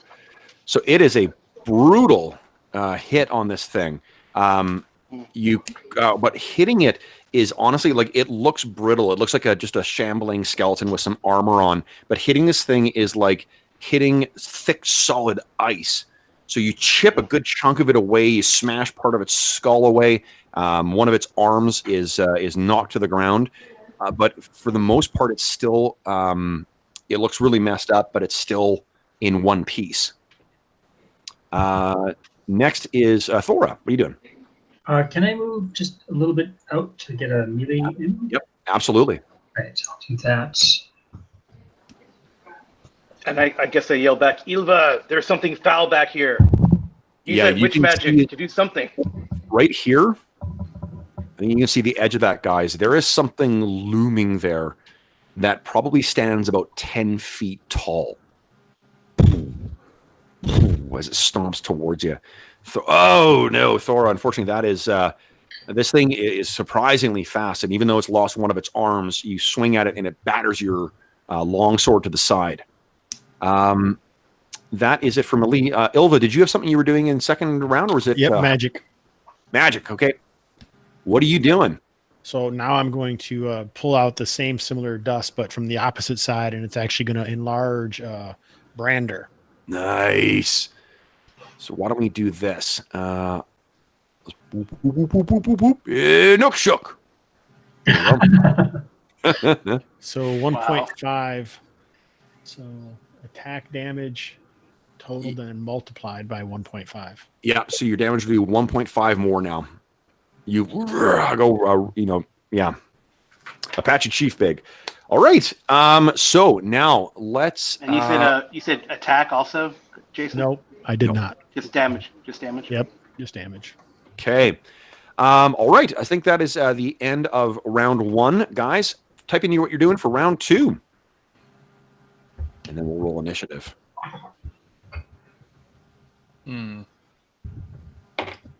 Ooh.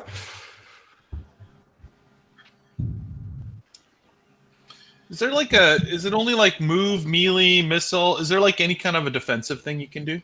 Yeah, I mean, no, you can choose to fight defensively. It's an advanced rule. It doesn't change the actions you're doing. Let's hear. There's one that's dodge.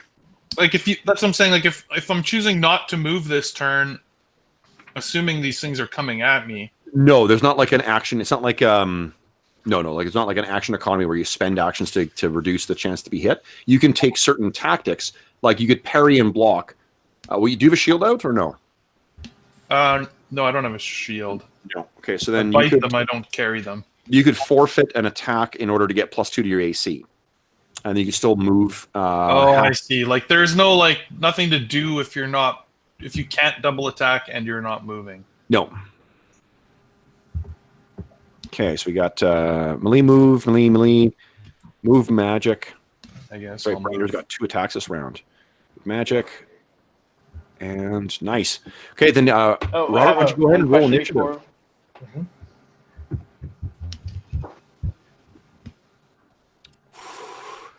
Or wait. Do you really think that your 3 is going to beat my 2? Because it will! Great. Okay. So we got Kevin, what about Newt? What about Newt? Is he around? Does he have a missile weapon? That's all. Nah, we're gonna see he's cowering because there's already tons of things in this combat. That's fine. Anyway, so. Or wait, Kev, when my attack rate's 3/2, does that mean every 2 rounds I attack 3 times? That's right. Yeah. So like the second round so now. I could do melee. Yes, you could absolutely do. If that's what you want to do, you can do that. Okay. Okay. All right. So you guys want initiative? Melee. Who wants the melee? Sure. Want to go top to bottom or bottom to top? You guys can go ahead and roll. I mean, as long as you tell me who you're attacking, you're gonna be able to act before the enemies do. So. Yeah. So I'm gonna attack the rhyme skeleton. Okay. Go ahead and make your attack roll. Ulf, you said you're attacking as well. Yeah, I'll take this one right. Yeah, and Caerval as well. You guys can go ahead. Attack that one. Might as well just roll for speed. Yeah. All right. Yeah, because we can see in the chat where things are. Brander, that's a hit. Ulf, that's a hit. Okay. Caerval. Holy shit. Skelly. If it's easier than the. That's actually a hit. All right. And Brander, so yours is multiplied by 1.5, so that's actually 12 points of damage. You bring that. Oh no, I added that in. I rolled a D8 and added No. Normally plus 4. Normally, and then multiply it by 1.5. Oh, at the end. Okay, so maybe we should roll that again. Okay, roll the. You know what? 8 is enough. I added the 0.5 to the damage. That's fine. You know, it's good enough to. That's enough to kill it anyway. So you bring that massive, oversized bastard sword down and shatter this thing into splinters of ice. Ulf. Oh man, Ulf. Yeah, you down another one of these things. And Caerval, likewise, annihilate another one of these things. Nice. All right. I think it's all the melee for the first. Okay. Oh, is that it? No, I was going to ask a question, but it doesn't pertain now because they're too far away. Right? Okay, so we got Ilvin our move, so we'll go with melee for these guys. So these things all come racing in. Hey, you wonder why I cough so much in sessions by making those fucking sounds all the time. I believe it's not only an exploration to Lost Thule for you guys, it's an exploration of self-discovery for me. Pretty interesting. Okay, so we will make some attack rolls here. We've got 1, 2, 3 on each of you, it looks like. So against Ulf, 3 skellies come running in. What's your AC? Who, me? Yep. My AC is 6. 6. Okay, so I need a 13 or higher to hit you. 1 connects. You take 2 points of damage. There's a flurry of blows that come in on you. Caerval, what's your AC? My AC is 5. 5. Okay, I got a nat 20 on you. I'm not going to roll a crit, though, because I just don't really care. You take 4 points of damage from things that are crashing in on you. And it sounds like, let me see here. Oh, yes. Well, I got to wait for move for those. So melee's done. No missile. No magic. Move. Heroes are up first. What are you guys doing? Thorva and Ilva, you guys are moving? Yeah. Ulf is attacking again. Yeah, so guys, go ahead and move yourselves. All right, Ilva, you can see that out there. Thora, what are you doing? I was kind of trying to make way for Brander to do his thing, being so big. Okay. I think I might just move back here. Okay. Ooh, that means you get to see. Oh, no. Oh, goodness. I love this map. Okay. Are you sure you didn't plan like a 10-hour session here, Ken? Yeah, really. It actually ends with a TPK. Yeah. Yeah, it's just us dying and being killed by all Right. these It skeletons. ends in as 4 they hours swarm because on there's us. no way we survive. And you then know? joining the undead procession. Yes. You guys hear Caerval and Ulf, you can hear something big is coming down from over here. Oh, that's Oh, my goodness. And these things come running in to Brander, and they'll actually be able to attack.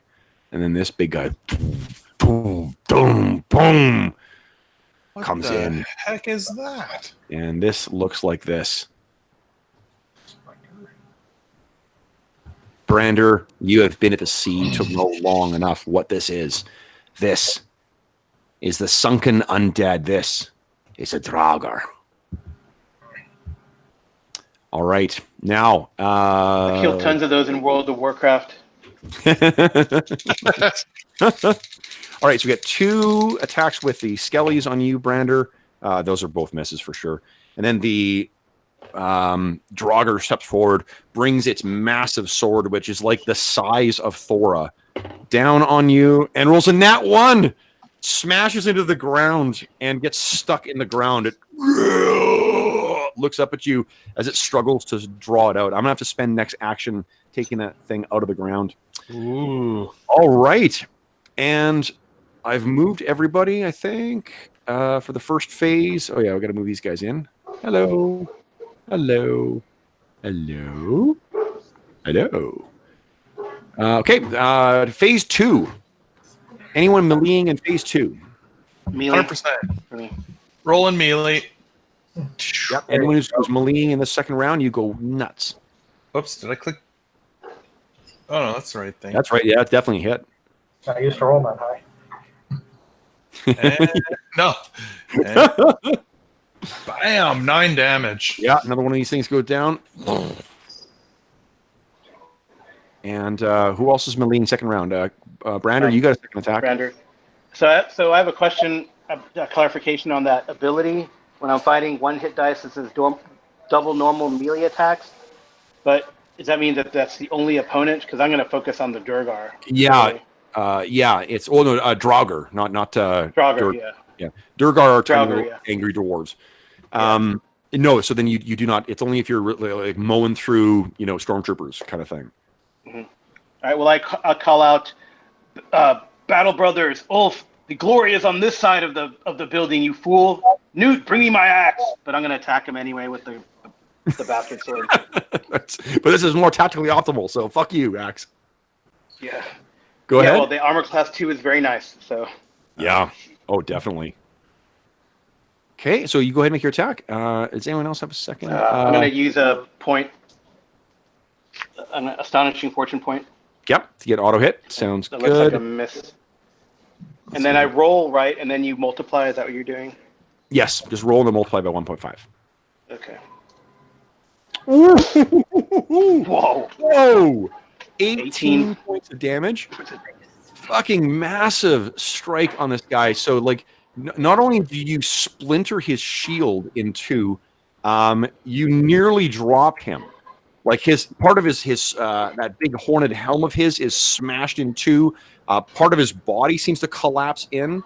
You nearly take him down in 1 solid hit. Wow. Okay. Ymir, take your dead bones. And this echoes out throughout the village. Okay, let's see here. Who is next? So then missile or melee would be next for any of the things that haven't attacked. That would include the Draugr, but he needs to pull his stupid sword out. Then it is missile. No one's got missile. Then magic. Hobbs, you got some magic in second round or second phase? Yeah, I think I'm just gonna throw with my ring of spectral hands one of the skeletons that are fighting Brander away. So he gets a sorcery saving throw to resist the effect. Failed? Are you just tossing it up in the... Yeah, just tossing it away like into a nearby building or something. I'm just going to take it off the map because it'll toss it over. I'm sure it'll shatter when it hits the ground. So, all right, it's off. No other magic. Then move. Heroes up first. Anyone moving for second phase? Go ahead and move. I had magic. Oh, magic. You had magic too? Yeah, go ahead, Thora. I was going to cast Entangle somewhere along there to get that skeleton and the Draugr. Okay. They have to do a sorcery save. A sorcery save. Okay. Let me make a save for the Skelly. Fail. Save for the Draugr. Failed as well. So what happens to him? It's kind of unclear. It's snaring and twisting. Welcome to the OSR. So I don't know if they're Rulings, not rules. Yep. Okay, so let's see here. You entangle. So plants and underbrush are enchanted to entwine and trap all creatures within a 20-foot radius. And any creature that subsequently enters the enchanted area during the duration is likewise subject to its effect. And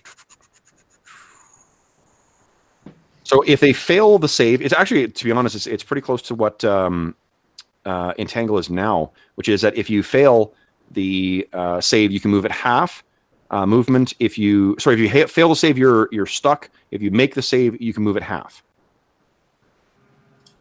So I failed both saves for them. They're entangled by this stuff. These roots and vines and stuff have come out of the ground, and they cannot move. No other magic. No one else to move. Oh, Caerval, you're going to move second phase. Yeah, just a quick question. Do I see, like, at the edge of this, do I see, like, feel like I see any more movement? Like, there might be a ton more of these things? Oh, yeah. And there's something big coming from over here. Well, if there wasn't something big, I would go back through the door. Do they get attacks of opportunity in this game? I actually can't remember.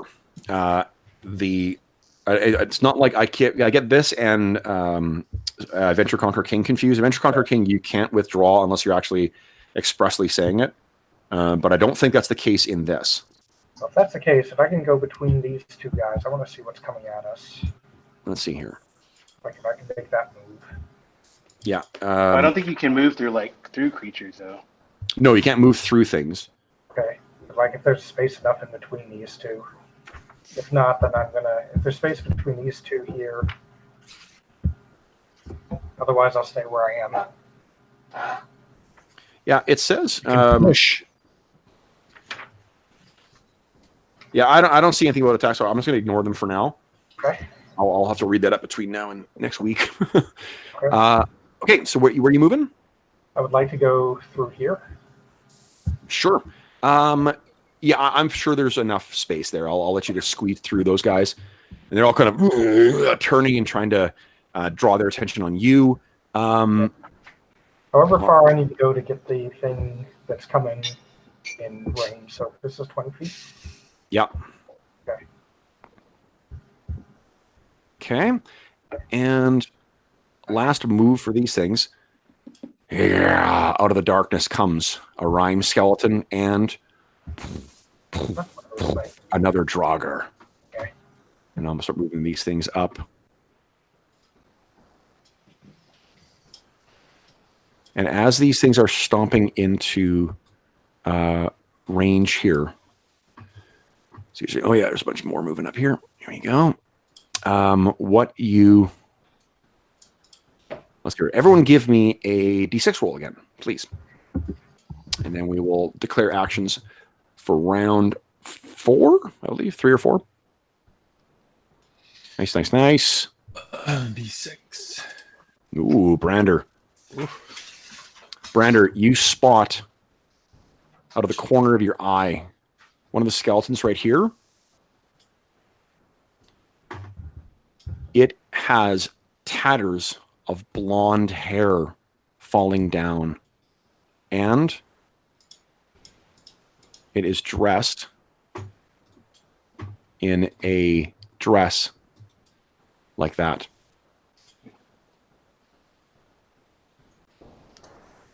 This place is accursed.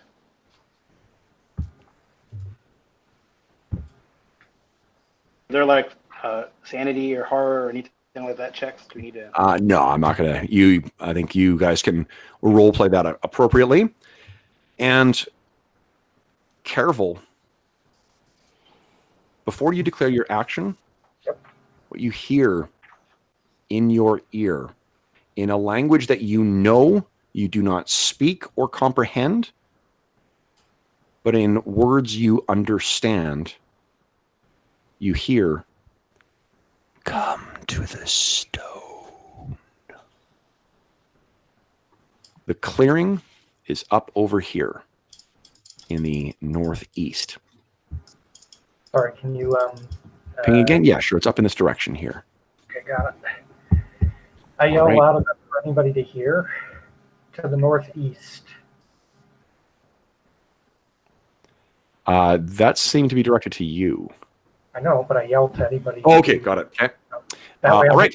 people can clear. Okay, so me move. Everyone's got that. I need from, let's see here. Thora. No, she's gone. Dilva and Ulf. Declare your actions. Would have to save versus the entangle because it lasts for a turn, I think. Yeah, turn is 10 minutes. So that guy, I think, enter and would have to do their saves. Okay. Failed. It's entangled as well. All right. So I heard that before my choice of action. Yeah, before you declare your action. I'll yell for him to come through the door. Shield biter. Actually, you know what? I'm going to keep what I had. Okay. All right. So let's roll initiative. Yep. I got a 5. Well, if I spend an astonishing point, would that automatically get it? Yeah, I'll let you automatically win initiative. Or let's automatically win initiative. Okay, so you guys have initiative. Melee up first. Who wants to go? We got Caerval, Brander, Ulf, and... Ulf is ready. He's always ready. Yeah, go ahead, Ulf. He's always ready. 21. Whoa! Massive hit. Bless you, Hobbs. Massive hit by Ulf. Another one is down. Boom. Who's next? So I can move, and then Caerval. I'm going to try to move to here and hit this guy. Sure. Which gun? The Rhyme Skeleton or the Draugr? Yep. Here we go. That's 3. Now I wish I had one of those astonishing points again. Okay. So 4. Ooh, 7. So let's see here. His AC is... Yeah, 5. So unfortunately, that's not quite good enough. So you hit this thing, and it its massive shield sweeps down and batters your hammer aside as if it's nothing. Right. Is that everybody who's doing melee? No, Brander. Oh, Brander. And you're going against the Draugr again? AC 6. AC 6. Unfortunately, not good enough. This thing, you swing your massive bastard sword down. It frees its sword just at the last second and deeks back, and you bam hit the ground, shattering the planks that make up the walkway. I think that's it for melee for the good guys, which means the real good guys, the villain. No, I'm kidding. So we got the Draugr on Brander. I think that's you're AC 2. You have the shield.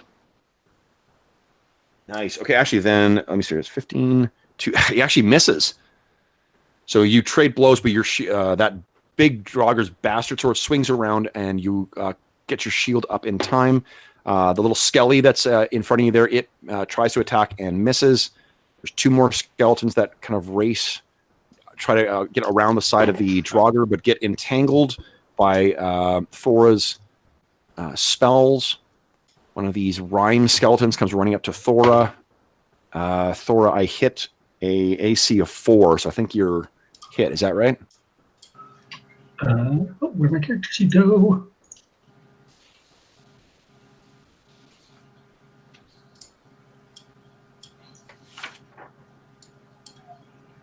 No, your AC is a 3. Yeah, no. So actually, it misses. Lower is better in these old school versions. Sweet. Okay, so then there's skellies that run forward. Only one of them is able to get to you. Misses as well. And then let's see here. We got 4 skellies on Ulf. Yeah. Excuse me. Ulf says, "Come on!" And I got 2 nat 1s on that. So Ulf, why don't you just roll damage against one of the skellies?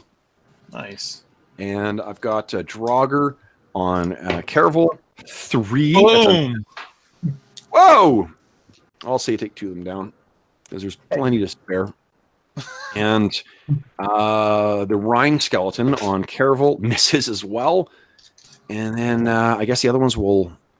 anyone got missile actions in the first phase?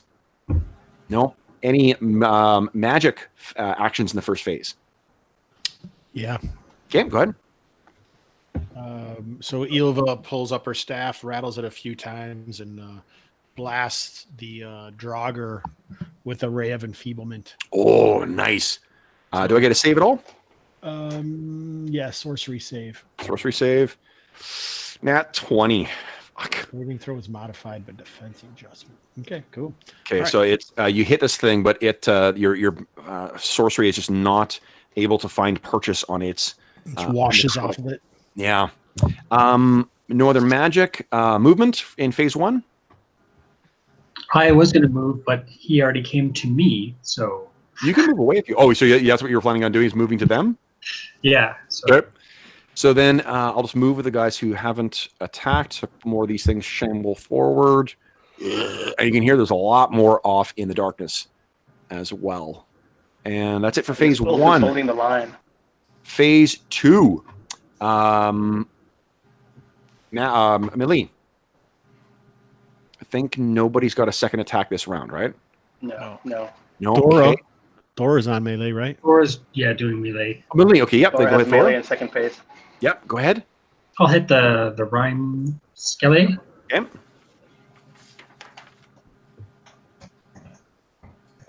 And let's see here. Oh, nat 20. Very nice. Okay, let's give me a D6 D6. roll, please. Let's see what your crit effect is. D6, you said? Yes, please. A 4. Oh, I think that's actually a multiple of damage Yep. then. Yes, double damage, I believe. Double damage. So cleric. Yep. So 2 times damage. Go ahead and roll your damage. So just roll 1d8 plus. Just roll normally and we'll multiply it.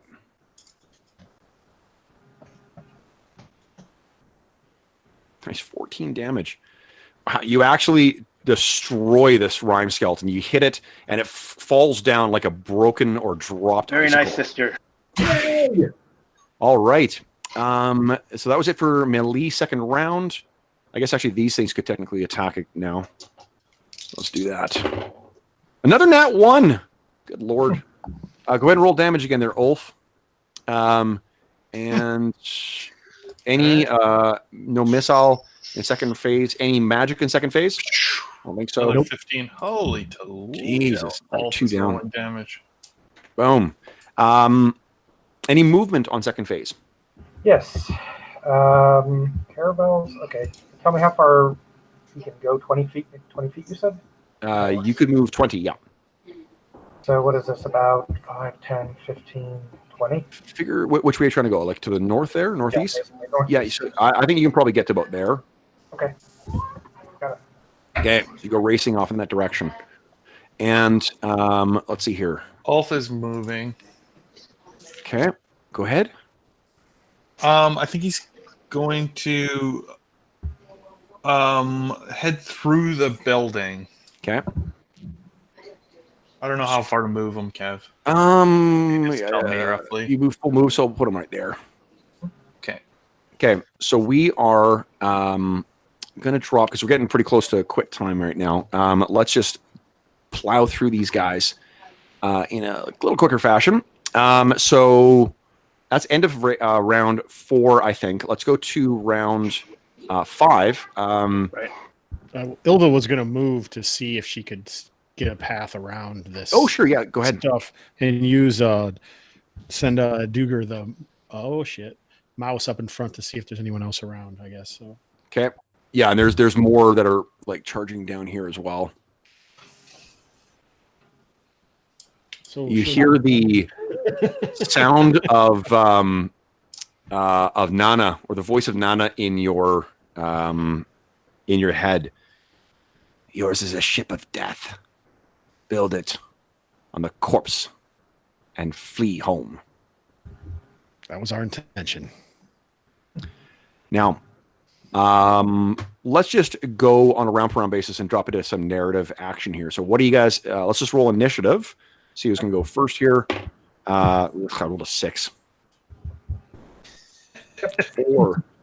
Okay, so absent anyone spending Astonishing Fortune to buy initiative, I'm going to make attacks. Roll them up. Roll them up. Okay, Draugr. I think actually hits. Yes, Draugr does hit you.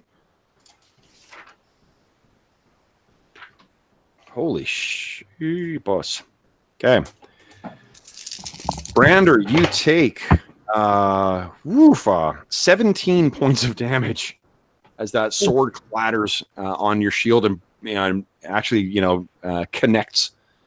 The little skellies do not hit. We've got a couple skellies in on you there, Thora. And let's make these rolls. Thora, they all charging in. Only one of them manages to get through your defenses. You take 1 point of damage. And the Draugr comes chasing after you, Caerval. And that is a miss. What's your AC? 4? 5, because I'm using 5. Yep. Okay, 5 is 15. No, actually, then that is a hit. So you take 11 points of damage. Okay. Your turn, guys. What are you doing? So, Caerval would have gone into would have done magic. He wants to cast Hold Person, which can affect up to 4 individuals within 10 feet of one. Does Hold Person work on undead? Probably doesn't. not. Okay. Yeah, actually, I don't know. Only from like later editions have that that restriction on it, but I don't know. Let's see. Okay. All right. Like saying Hold Monster is the one that actually affects anything. All right, Black Cloud instead. So that's attack roll -4. And it's a 30-foot diameter. So basically, I would put it so that it basically catches these, but not us. Okay. All right. Into the rune, chant the thing, which I don't have at the moment. But Here, I'll just do this. and so now they have -4 to their attacks. All right.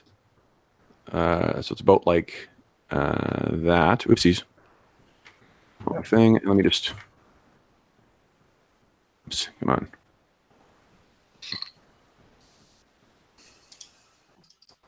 There we go. Okay. Okay. What's everyone else doing this turn? Yeah, I was going to attack the Durgar. Go ahead. Draugr, too. Right. Yeah, I can say Durgar. The same thing. It isn't. I pronounce that Draugr. I just pronounce it differently. Okay. I should be moving out to fight that thing too. Like, Yeah. yeah. Okay, so that definitely is a hit. Go ahead and roll damage. Ooh, I think you take it down. Boom! 1 dead Draugr. Again. So this thing, as you shatter this thing, it hits the ground. Where it falls, there's sort of like a area of frost that forms around it. And Caerval, you hear from off again in the distance. Come and learn. And what else are you guys doing? We got Ulf to go. We got Ilva. We've got Thora. Ulf is moving out into that main fight area. Okay. You can go ahead and make an attack on one of those skellies if you want to. Oh, sure. Okay. And Thora, what are you doing? Attacking the skeletons in front of me. Yeah, go ahead. Nat 20. Nice. Go ahead and give me a D6 roll. 2. 2 means +2 damage. Go ahead and roll damage. Yeah, I did. It was 13. 13. Okay, yeah. 15, So it's like 15. another one of these things down as you smashed through it. All right. So there's more of these things moving off in the distance. Thora, that is good enough to hit. Go ahead and roll damage. Ugh. Big soft damage. That is not great. We do have. Turns out you can't always take them down with one hit. All right. Can Ilva move through this building 3 because it's not a full building, right? Around it to go up to the northeast. Yeah, you could even smash through there. Like the walls are probably corroded and or not corroded, but like desiccated enough that you could smash through. Be like over here. Ilva of the Twisted Eye doesn't smash. Oh, I'm just kidding. Yeah, she'll smash through. Okay. So, yeah, there's a hole in here that you're making your way through. Brander, so what do you guys do then? Ilva seems to be trying to lead the way. Are you all going to try and follow her or what? Well, here's my proposal. Brander and maybe his brother might hold the line, and everyone get to the obelisk, and we'll try to sacrifice ourselves, as it were, or I am volunteering to sacrifice myself, as it were, to. Caerval already volunteered himself, but. Okay. So Brander is asking Ulf, will you join him in Valhalla? Yeah. Join me, and I was gonna basically block the Durgar and hold that line there. Awesome. Okay. Caerval, you're running past, I take it? Yes, I would probably just run right through the skeletons up here. Yeah, no problem. Ulf, you're raging down. What is Thora doing? She'll follow the witch. Okay, so let's just so you guys can picture that the two Viking brothers are sort of, having that glorious last stand. I mean, I don't think that these things would likely kill you because you guys are really fucking tough. As you are smashing your way through these as well, you guys get out here. Thora and Caerval, you carve down one or two of these things as you're passing by. I'll just keep showing you. Boom, boom. And then you come to the clearing with a stone. And as you get close to that, what you see on the edge of the clearing is a blue glow. As if someone was having, imagine a torch, but that burns like kerosene. Mm-hmm. That seems to be on the edge. And the lights on this stone, or the markings that you saw before, Caerval and Ilva, on the stone, are actually glowing the same kind of bluish light. And as you are trying to, get to your bearings, there doesn't seem to be any other undead here. You can hear the shouts and screams of battle from further in town. You see this form drift forward, wreathed in that bluish flame. And this is what it looks like. Okay. Good lord. That doesn't look good. So this drifts out. Volund!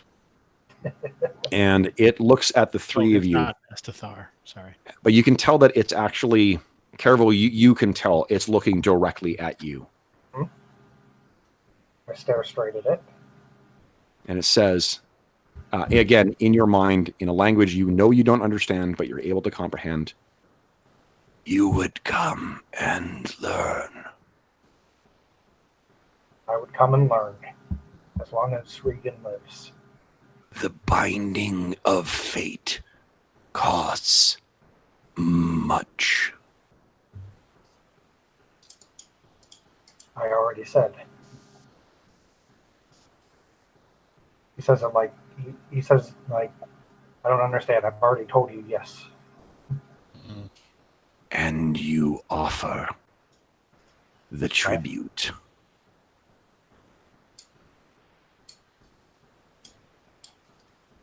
Myself? No. These two. No. You would trade it all for your daughter. All of it.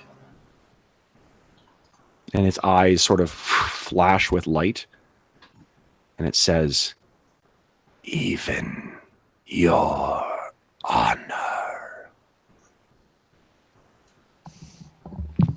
Yes. then it looks at you. And Caerval, you know what you must do.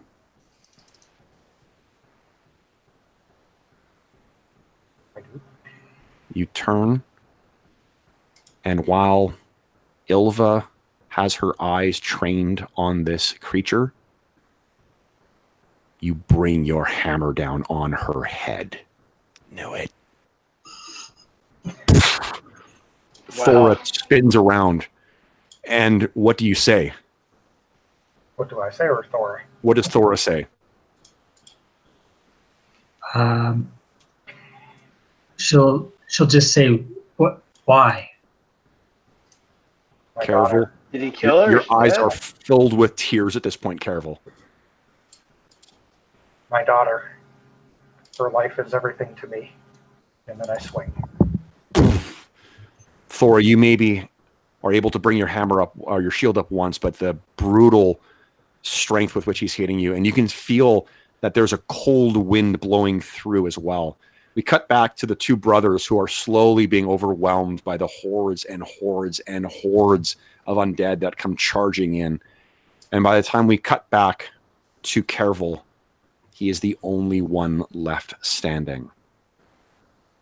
You turn back to this floating creature, which you know now is named Estathar. What do you say to it? Take me home. You are. And with that, the camera pales back to show the dead bodies of all of our Viking heroes, no doubt destined for Valhalla, as Caerval bows to his new master. And we come to the end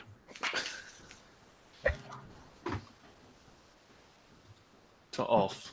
of Barrowtowns of Cursed Thule. Sweet. So, all right.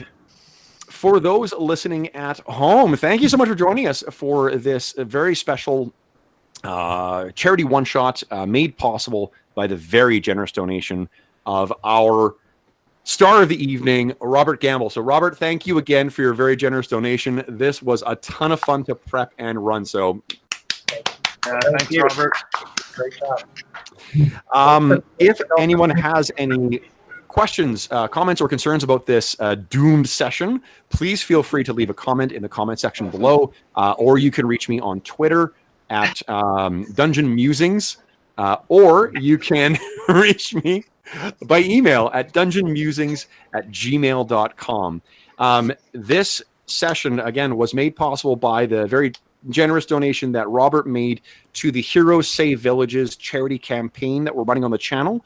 This is a charity fundraising campaign that we're running in connection with SOS Children's Villages International, a really terrific campaign that, a really terrific organization that helps provide both direct benefits as well as advocacy in a number of different venues for children living in very high need circumstances. If you enjoyed the session, I'd ask that you consider clicking through on the link below to the Heroes Save Villages campaign to learn a little more about SOS Children's Villages and see some of the cool options that are available as rewards, which includes having a session like this. Maybe one where I don't kill all the PCs, but who knows? Let's not talk crazy. Technically, you didn't kill them. I did. Last but not least, I Yeah, you certainly... didn't spill the beans. Yeah, I definitely want to thank my players. So, guys, thank you so much for spending your Saturday morning with me, letting me torture your players like this. Hobbs, I hope you appreciate the near TPK and turning that I did for this OSR game. So Carl, Hobbs, Robert, Adam, Jeff, thank you so much, guys, for playing with me today. Thank you. Thanks, Yeah, man. it was a lot of fun. And not at all. And as we wind down the outro, let me just reward you with a little ending post-credit scene. So we see the scene open up in a bar. And this is a rowdy waterfront bar somewhere in Hyperborea. And we see this man come staggering in, missing an eye. He's a Northman. And as he goes staggering through, he's looking around with that one eye, trying to see where, someone is that he's clearly here to meet. And then he seems to see it and go rushing over. And it's a small crew of other Vikings. And they look up and they say, "You. I know who you are. You're not welcome here. Fate has turned against you." And he says, "No. They took my crew, but I survived. I'm the last of the dragon's tooth, and I bring with me great fortune." And they all sort of look at each other. He reaches into his bag, and now that we're looking closer at it, this is actually Nude. Nude survived. Wow. And he slams his hand down on the table with a leather folio, and he rolls it out. And he says, "Look.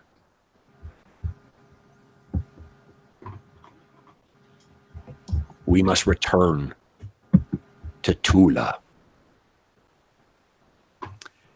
And with that, I will say thank you again to all my players. Thanks to all the viewers at home. Hope you've enjoyed. And we will see you again. Until next time, I guess. Thank you again for watching, and happy gaming. Hopefully your DM doesn't kill all of you. So, See you next week. see you next week. Yeah. Yep. Thanks again. All right.